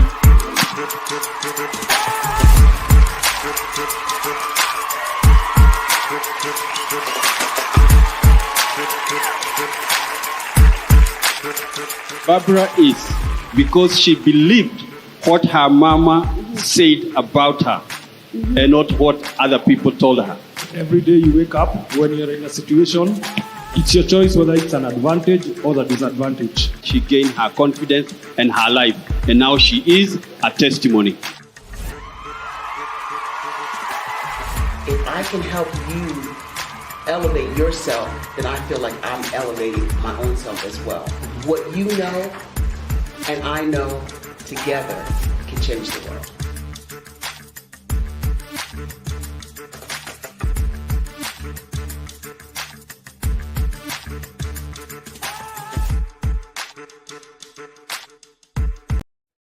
Hey everyone, it's Grant McGaw, CEO of 5 Star BDM and host of the award-winning Follow the Brand podcast and TV series, where I help you to build a 5-star brand that people will follow. My genius is personal brand development through intelligent communication and helping you achieve your business and career goals. I am a requested speaker on digital technology and brand development issues. I want to work with you to increase the value of your current opportunities while attracting new ones. Every one of you is unique, and we all share challenges that can be addressed through smart branding. As a super connector, I work with you as an executive coach to guide you along the complicated business and career development road, providing the enhancement tools and information you need to succeed. Together, I will help you succeed in today's challenging business climate. I will evaluate and measure your progress. Best of all, I am right alongside you every step of the way. Build the brand called you. Genius is coming.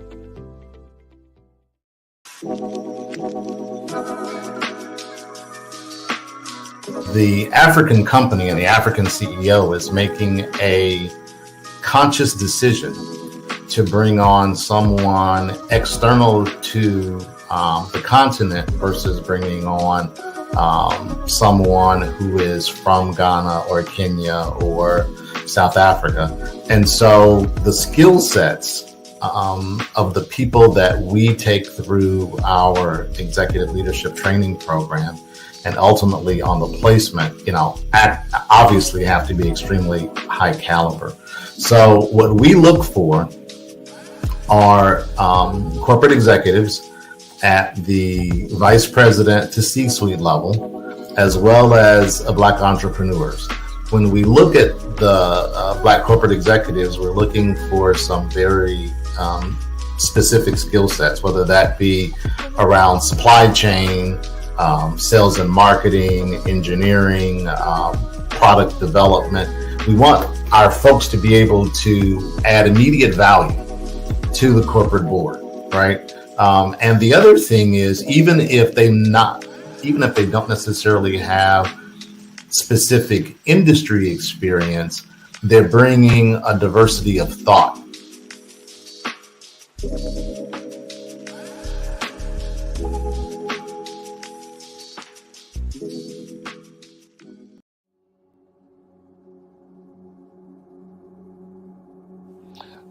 I was born and raised in southeastern West Virginia, the coal fields. My father was an AME minister. For me, I was very fortunate. Even though I grew up in the segregated South, I was surrounded by flourishing Black businesses, doctors, lawyers, bankers, dentists. They were all there and they were all successful. And I guess that's part of my dream, is to see that success come back. My name is Joseph Simmons, and I am the founder of the Center for Micro-Entrepreneurial Training. We have this moment in time where we can change the trajectory of people. And our focus is on women, Black and brown entrepreneurs, and their access to capital, their ability to build thriving businesses, the ability to employ people. There's a study that showed that in those three communities, especially Black and brown communities, $1 stays in those communities for 30 minutes. In white community, $1 stays in their communities for 8 hours. So think about it.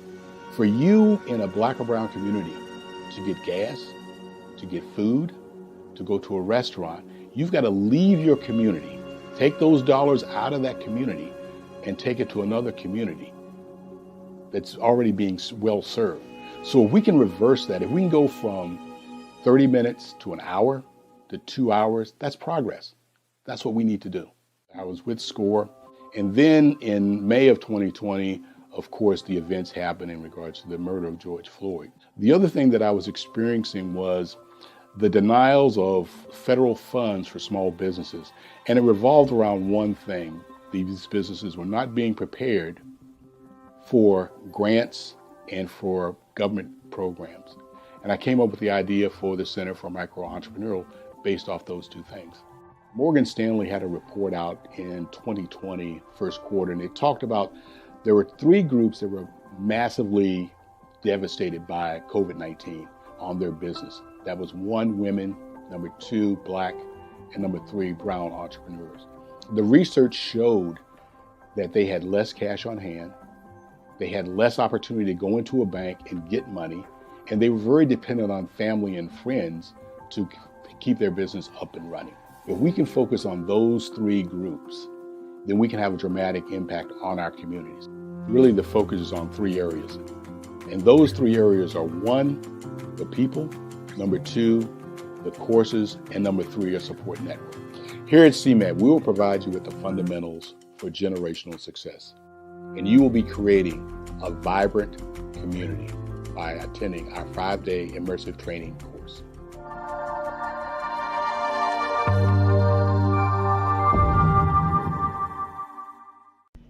Why do I do what I do? You know, my life coach asked me that a few years ago.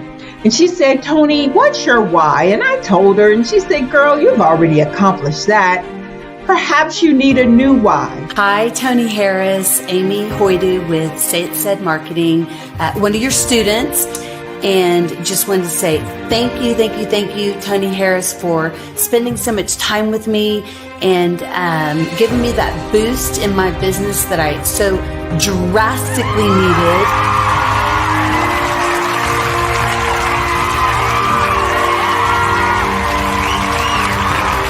My why is to touch, move, and inspire my clients to take drastic steps to be better than they were before they met me. I'm a resource. I'm a connector. I want to help people build deeper relationships that are beneficial to their life and business. That's what I do best. So, first thing you got to do is show up. And speaking is a way to magnetically attract your ideal client to you. How many of you use social media that way? Absolutely, and this is how you look to the world. Drastic steps are the steps that are needed to be successful. And my business is drastic denotes a mindset. Getting out of your comfort zone. Doing something that you don't necessarily feel comfortable doing, want to do, but you know it's a necessary step to be successful in your business. I get the most satisfaction when I see my connections flourishing into relationships long after I am gone. Hi, my name is Jasmine Augustine with Media Jasmine, and I've joined several networking and referral groups in the area. And Network in Action Northeast Houston with Tony Harris Taylor is one of the best organizations that I've joined. I love that piece of what I do, and it is what fuels my fire.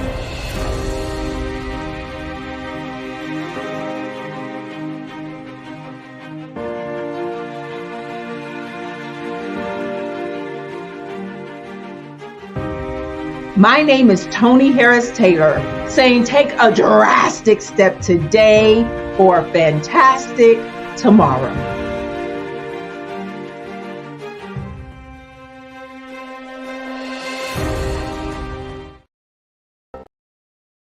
I was born in a little village on the island of Haiti.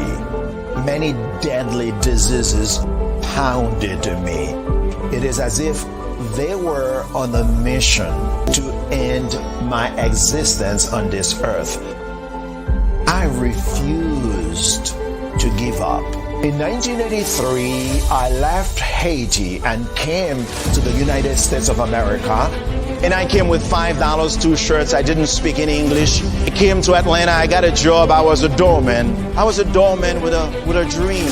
What I used to come on stage. I'd rehearse this moment that I'm standing in front of you. That's the power of a dream. Maybe today is the day you begin acting as if you already have it. And then step out with full force. Take a risk. No condition is permanent. Don't let your situation distract you. You are chosen. You are called. You are born for a purpose in this life.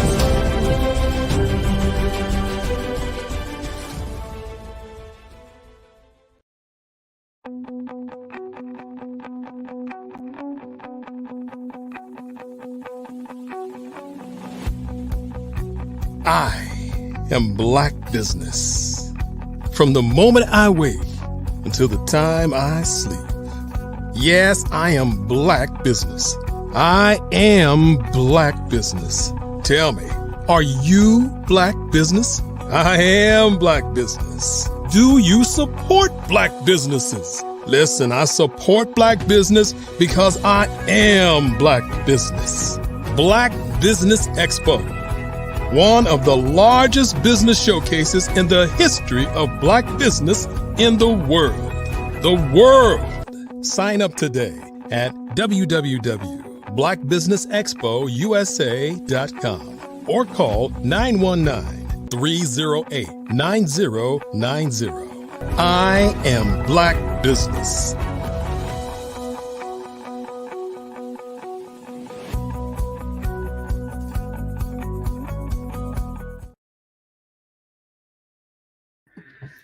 Good evening, business owners, entrepreneurs, thought leaders, and corporations. Welcome to the Black Business Network. My name is Frazelma Lynn, and I am your business moderator for this evening on the Black Business Network. The Black Business Network is a 24-hour business network showcasing Black businesses, business owners, entrepreneurs, and thought leaders worldwide. We have speakers from North Carolina, London, Singapore, Africa, Japan, and cities all over the United States. The Black Business Network is a global community sharing its business knowledge to empower, inspire, and educate businesses about business. Our next speaker is Joelle Sylvan. Joelle Sylvan has been an inimitable force behind the scenes as an advisor to numerous music executives, philanthropists, I couldn't get that word together, philanthropists, C-level executives, and children. Mr. Sylvan has an extensive background in technology, sports, and entertainment. Prior to his current career in finance, Joelle worked with a variety of well-known artists, producers, and comedians as a young music executive. Additionally, he secured a partnership with a publishing company, during which he created a marketing consulting company that provided endorsement deals for artists and celebrities in the music industry, pairing them with Fortune 500 companies, bringing sneaker, apparel, and accessory companies into urban lifestyle branding. This led to him becoming a silent partner with Bulldog Bikes for the first urban bike BMX lifestyle company in the world. He is currently a financial services provider with New York Life Securities LLC and the executive producer and host of the Power Moves of radio show podcast featuring celebrities, professional athletes, and key influential executives. Please join me in welcoming to the stage Joelle Sylvan. All right. Nice to meet you, Frizelma Lynn. How you doing? I love that necklace, and I love them earrings. Woo! Thank you. We welcome you to the stage. I am looking forward to hearing all about what you do, how you help people, and how you are transforming things in this world. So Mr. R.J. Stevenson will be your gracious host and in this fireside chat.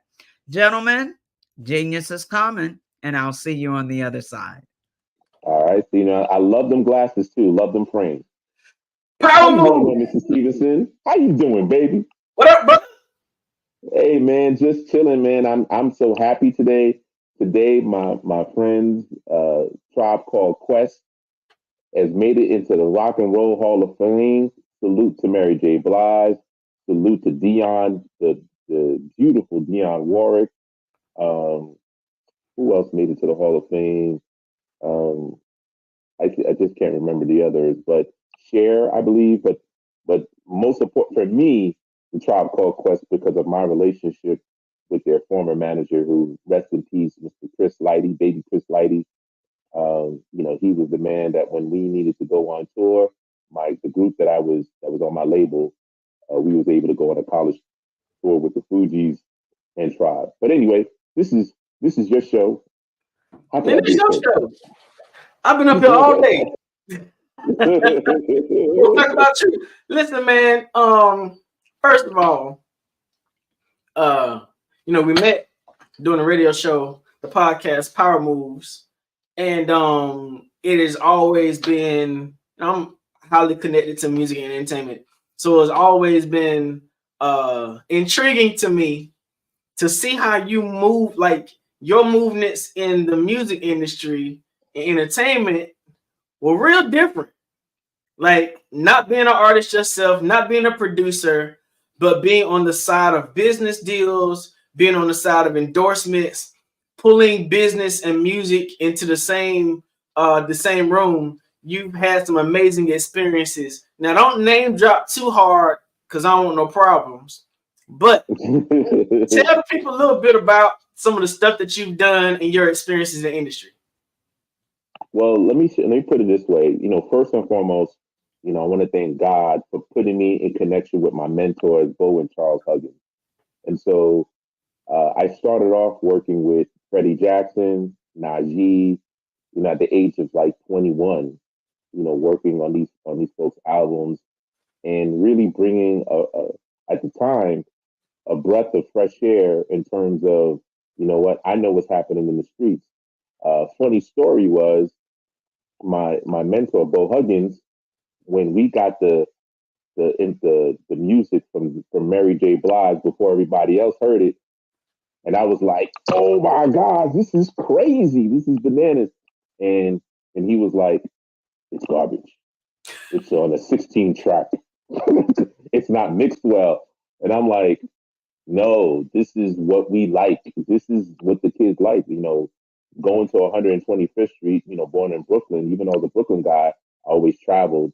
So going to 125th Street, on a Friday night, Saturday night, everybody driving their hot whips and they bumping, the mixtapes like the DJ Capri's, DJ SNS, all the DJs that had their mixtapes.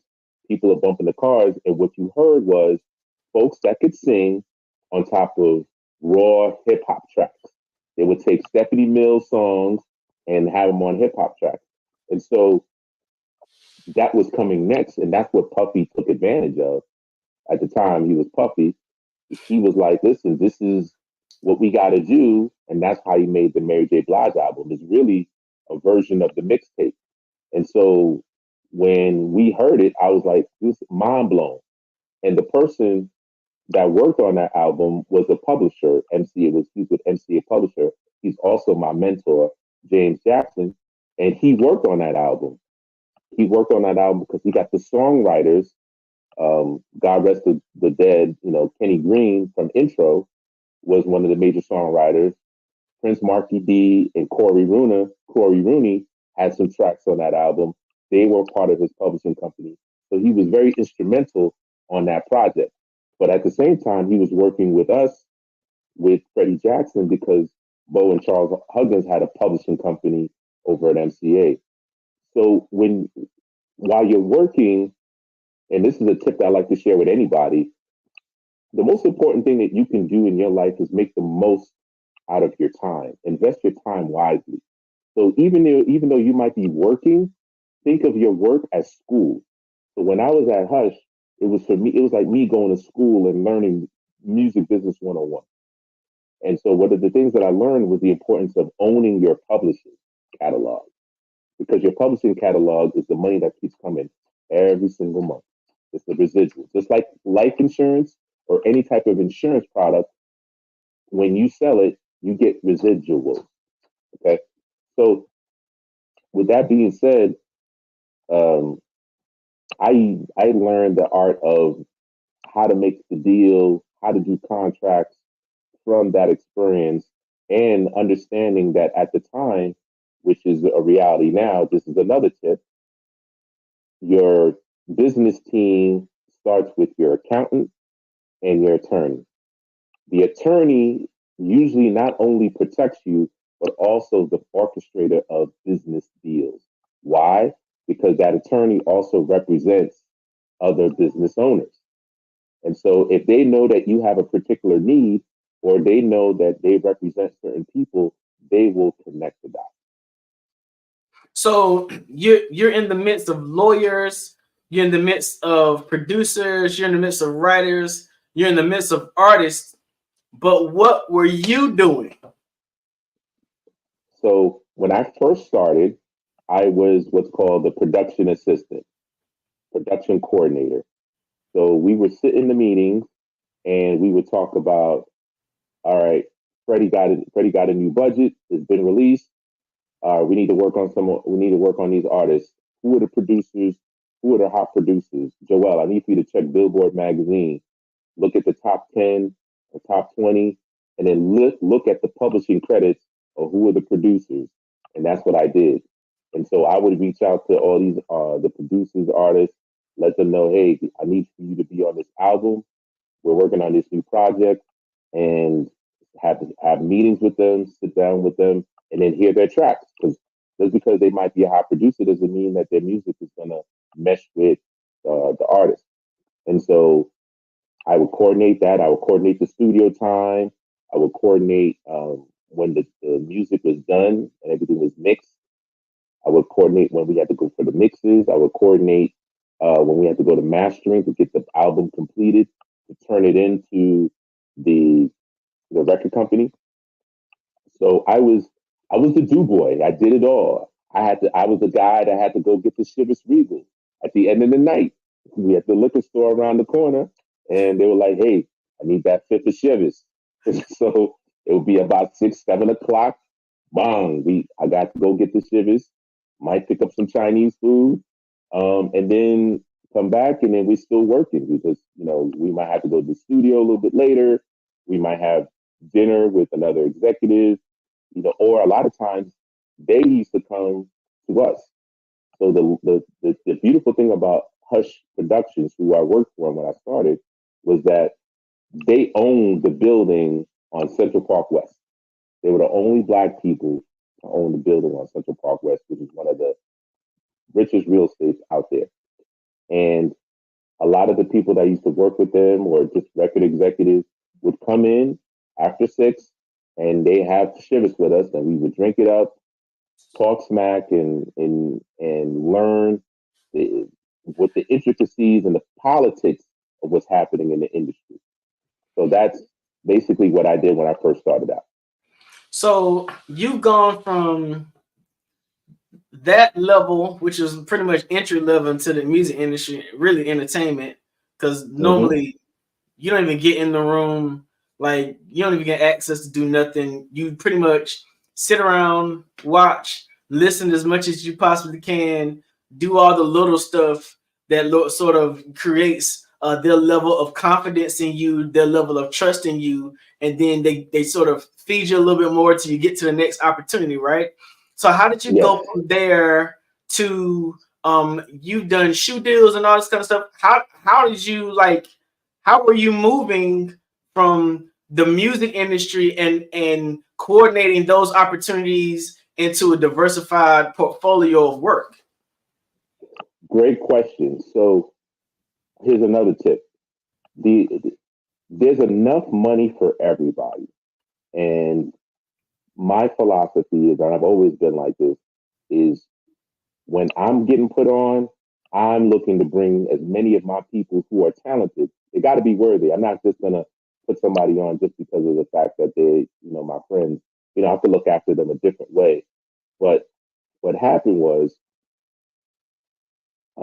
in the summertime, I was volunteering for the Fresh Air Fund. The Fresh Air Fund, what they did was they took inner city kids, they took them out of Harlem, Brooklyn, wherever, and then we went up to upstate New York, up in the mountains for 6 weeks, so that they could get away from the sirens, all the noise, and just really enjoy nature, do arts and crafts, and just kind of be away from the craziness. Because a lot of time during that time, especially, was the crack era. So some of these kids had their mothers and fathers were crackheads. Some of them were pretty much homeless. So this is a way for them to get away. And I felt the need to give back. I was fortunate in the fact that I went to NYU. And because I went to NYU, that's how I heard about the Fresh Air Fund. So I was committed to that. And so when I went that summer, I ended up meeting up with my future partner, Jimmy Mack. Now, Jimmy Mack was there to talk about entrepreneurship because he was part of this program called the National Foundation of Teaching Entrepreneurship. And so when he was there, he was speaking, talking about, I'm in the music business and my DJ, DJ for Prince, I toured for Prince. And I was like, I know pretty much a lot of people in the industry. I don't know this Jimmy Mack guy. So while he's there, I'm asking him questions like, so do you know this person, And he started answering, but he could tell that I was challenging him. And then eventually, at the end of his talk, we got to speak afterwards. And then I told him, hey, after camp, when I get back into New York, let's get together. So I'm gonna make a long story short because I know you told me you wanted to know the time, and I'm building you a watch. But long story short, we met up, and I introduced him to Bo because in looking at his history, I already knew where my weaknesses are and my strength. My strength is networking, putting things together, things of that nature. But when it came down to marketing and branding, that wasn't my thing. Like the gift of gab is there, but marketing and branding, I realized that was his baby. So I told Bo, hey, we need this guy on our team. This is the youthful energy that we need because, they were older than us. And I was like, listen, you need some fresh energy. And through that converted into a joint venture with ourselves and Hush Entertainment for us to do our own label and management company. And because of that, that gave my partner Jimmy Mack some confidence because now he can say, "Hey, we're part of this record label and music entity," and now he could reach out to a lot of the companies he was dealing with because at the time he came from the BMX world, so he was used to creating sponsorship deals with Fox Racing and Oakley Sunglasses and a lot of the companies. And so he took that same skill set and applied it to what we were doing with, at the time, it was going to be called Up Jam Entertainment for our artists that we were signing, which we were in charge of like the hip hop. So we had the infamous Craig G. We had some other artists that were not as known, but we were kind of developing them and this, that, and the other. And then he leveraged relationships with Lugs, Reebok, with, like I said, Oakley Sunglasses, Fox Sports. And that's what converted us to allow us to be able to also do sponsorship deals. And then we were doing product placement deals because we had relationships with pretty much all the majors. So when they were doing videos, we helped source those sponsorships to those folks for the videos. So they loved it for us. So it sounds like diversification has sort of been your line to success. Like you've gone from diversifying in the entertainment industry to insurance, right? How do you we used to talk about power moves all the time and talk about transitioning from one career field to the other. How did you get into financial services? I mean, there's green money in music, but that's a long throw distance away from the music industry. How'd you end up in that industry? I ended up in that industry because I ended up leaving the music industry after being involved for almost 10 years, and then I went into corporate America. And in corporate America, I did some hospitality. I worked in the hospitality industry. I worked in the technology industry, and then eventually I found myself in the financial services because they were recruiting me. When they looked at my background, they were like, "Wow, first of all, they just all in awe, like, you were in the music industry. Oh my gosh." And then, they saw my other various backgrounds and they said, "Hey, you know what? Would you be interested?" And at the time I was like, "Nah, I'm not really interested because it was 100% commission. I had a family, young family. I'm like, nah, I need a little bit of a base salary and then I could do some commissions." So then I ended up working for a company called USAA. Got into a program. I was selected to get into a program in which they paid for my licenses. So I got my Series 7 license, 63, 66, 65, to allow me to not only understand investments, how to read annual reports, but also how to, invest and how to provide really rock solid advice. Because a lot of times, more than not, most people are clueless on how the stock market works and things of that nature. And so as I studied it and got more familiar, then I was able to really craft myself in focusing on the military because USA was a military company. And so I really hone in on helping our military families really establish that generational wealth because they don't get, and salute to our military brothers and sisters, they don't get paid as much. However, the benefits that they do get, such as their housing is paid for, which is called BAH.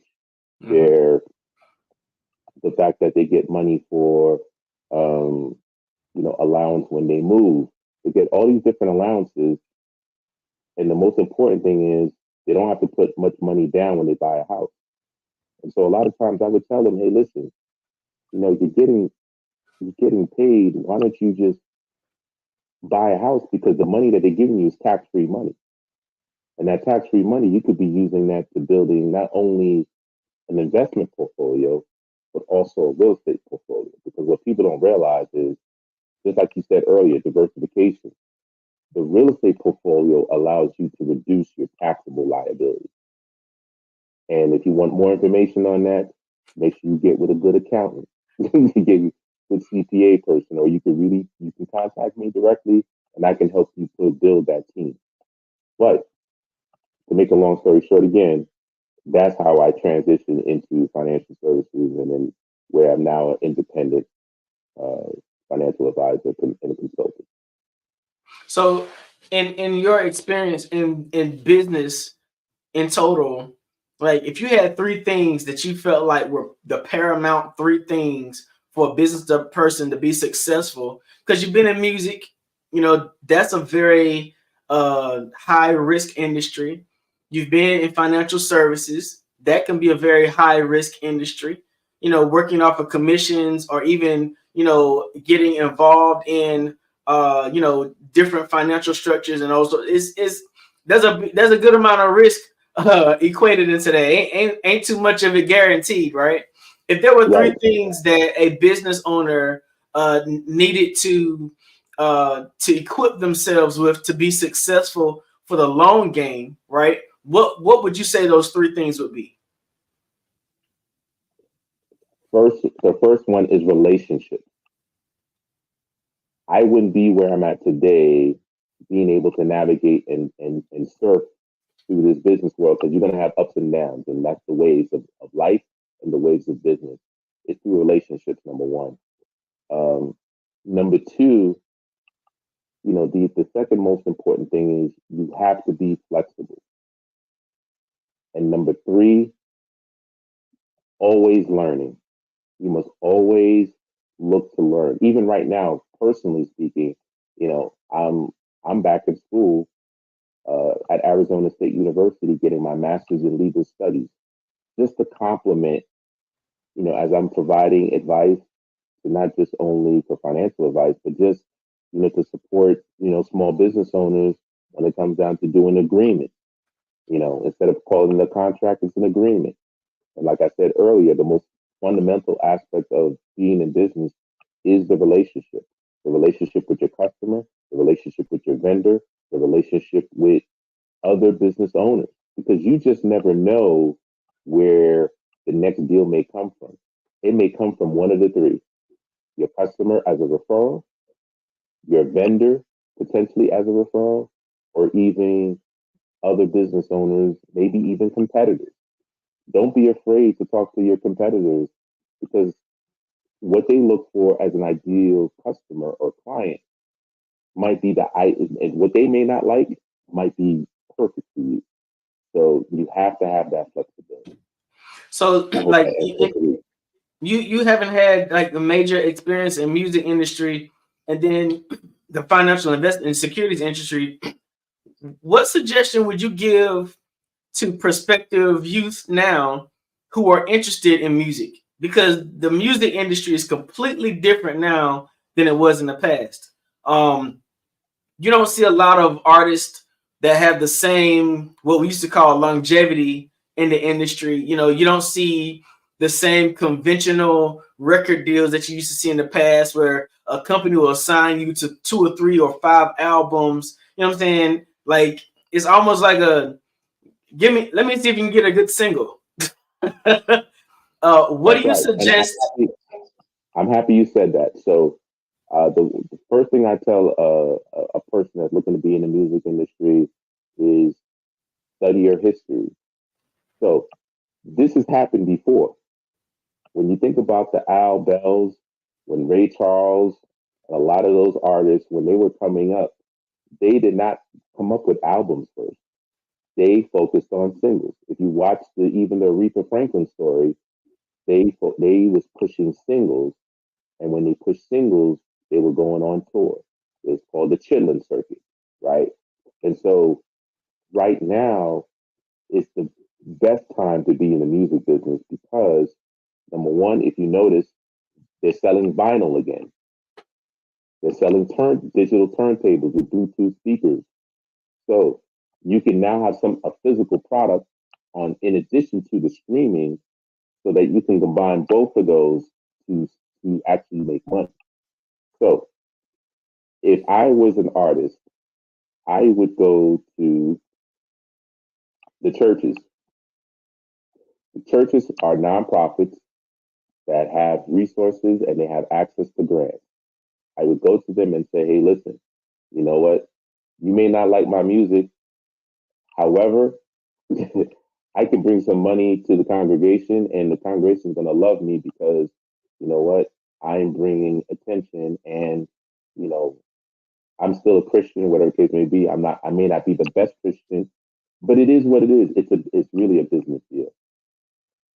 Because of that, I would tell them to, you know, provide me some grant money so that I can go to the studio and I can purchase these vinyls to sell on my own. Or I could purchase CDs that we could sell here, the congregation could sell, and a portion of the proceeds, you're my business partner, a portion of the proceeds goes back to the church and to a certain program for youth or whatever the case may be. And I would focus on singles. I would find a venue that I can perform at every single week and perform that single and perform several other songs so people get to know me. The same principles that it takes to run a campaign and an election is the same principles that it takes to be a good artist. A person that's running for any type of elected seat, they're going from city to city, town to town, and kissing babies and letting them know, hey, this is my message. Well, as an artist, you need to do the same thing, especially if you got a single and you got one that you really believe in. You got to go to venue, perform your music, and make sure you have a tablet that has a landing page.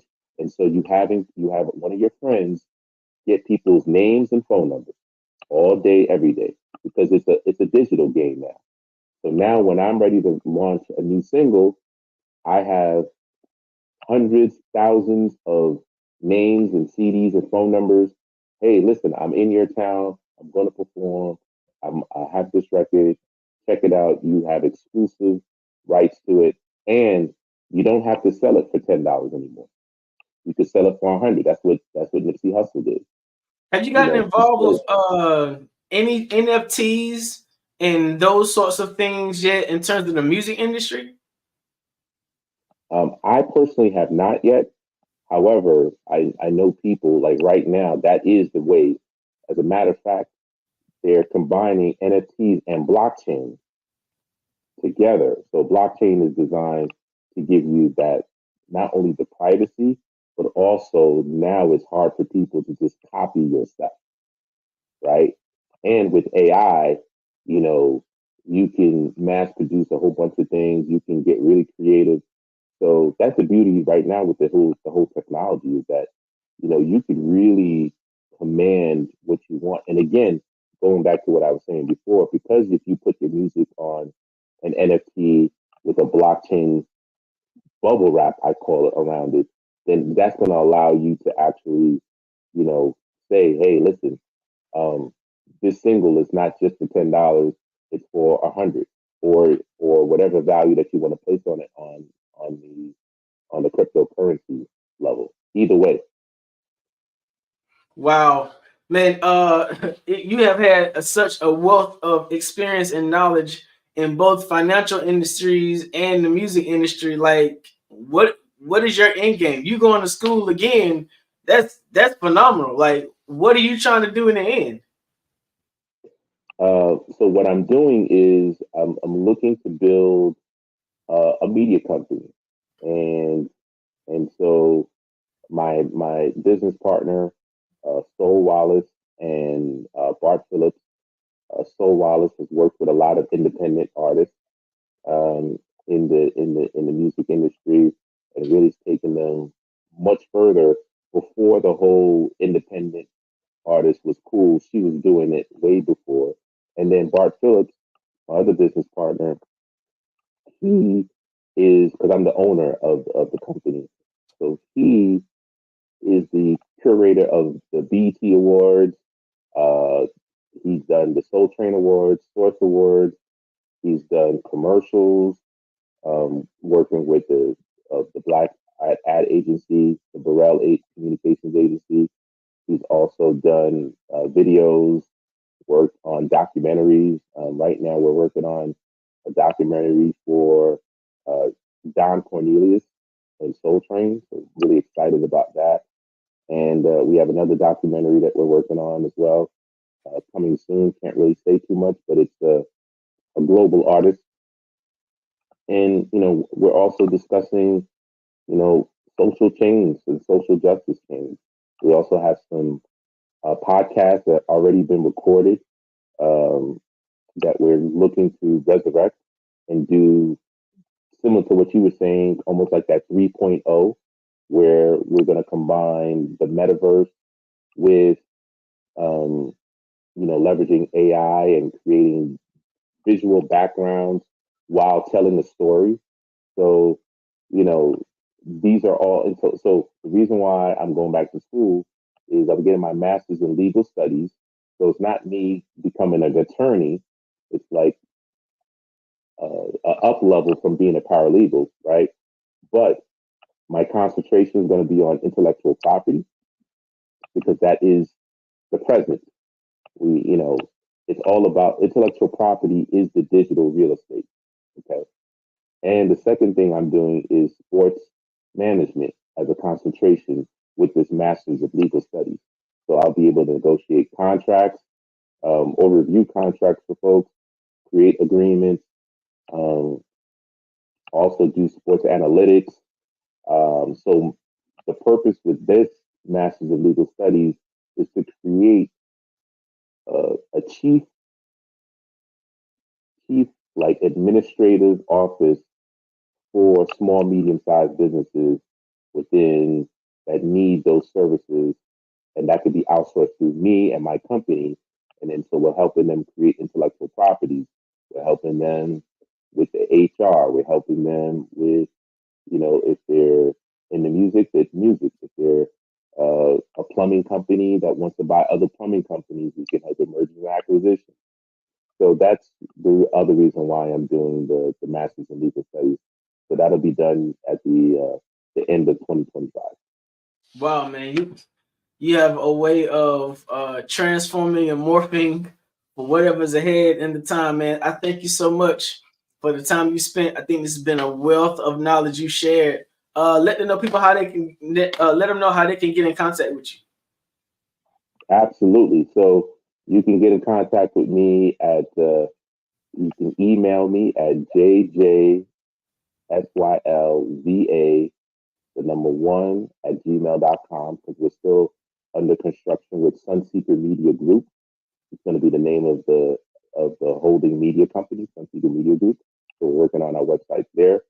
And then you could reach me on Instagram at jjsilva1 at Instagram. I'm on X, but not as much. But I'm on X also at JJ Silva, SYLVA. And that's right, I'm on TikTok too. So TikTok, JJSYLVA, the number 1 as well on TikTok. Now I haven't done much yet. All this studying is kind of bananas. So between business and studying, I'm not that active on social media, but You can DM me there, and or if you want to dial me direct, my number is 646-867-3065. Again, 646-867-3065. I got to keep the New York in me, that's why. All right, gentlemen, it has been amazing. I was listening, I was taking notes. Oh, look at that. He has the New York cap up. Joel, one thing I do want to say, I love the tip on treat work as school, because we should learn everywhere we go. If we're open, we can learn everywhere. And when work is constant learning, you constantly grow. And so I love that part so very much. Thank you for being our guest. Thank you, Mr. RJ, for leading this fireside chat. And Genius is Common. I'll see you on the other side. Yes, ma'am. See you on the other side. All right, ladies and gentlemen, again, I am Frizelma Lynn. I am the Parenting 911 coach. And I want you to know that those of you who are parents, even grandparents, if you're struggling with the relationship with your children, if you're struggling with knowing what to do, go to www.parenting911.org and set up a discovery meeting with me. Also, I need to let you know that we are growing and moving and elevating, and we will be launching the Parenting 911 University this summer. Just as every school needs an SRO, every school also needs a Parenting 911 coach. We've got to bring parents back to the decision-making table and genuinely include them in the decisions for their children's academic success.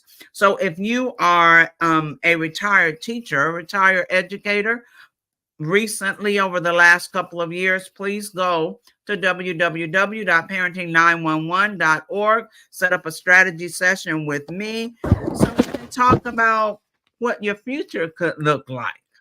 All right. Now, the Black Business Expo's mission is to raise funds for high school seniors going to college or K through 12 entrepreneurs. This expo is a fundraiser for students. You may go to www.blackbusinessexpousa.com to donate to the scholarship fund, or use the Cash App that is on the screen below, $BBXUSA. Our goal is to give laptops and up to $5,000 to 10 students. Students can register online at www.blackbusinessexpousa.com.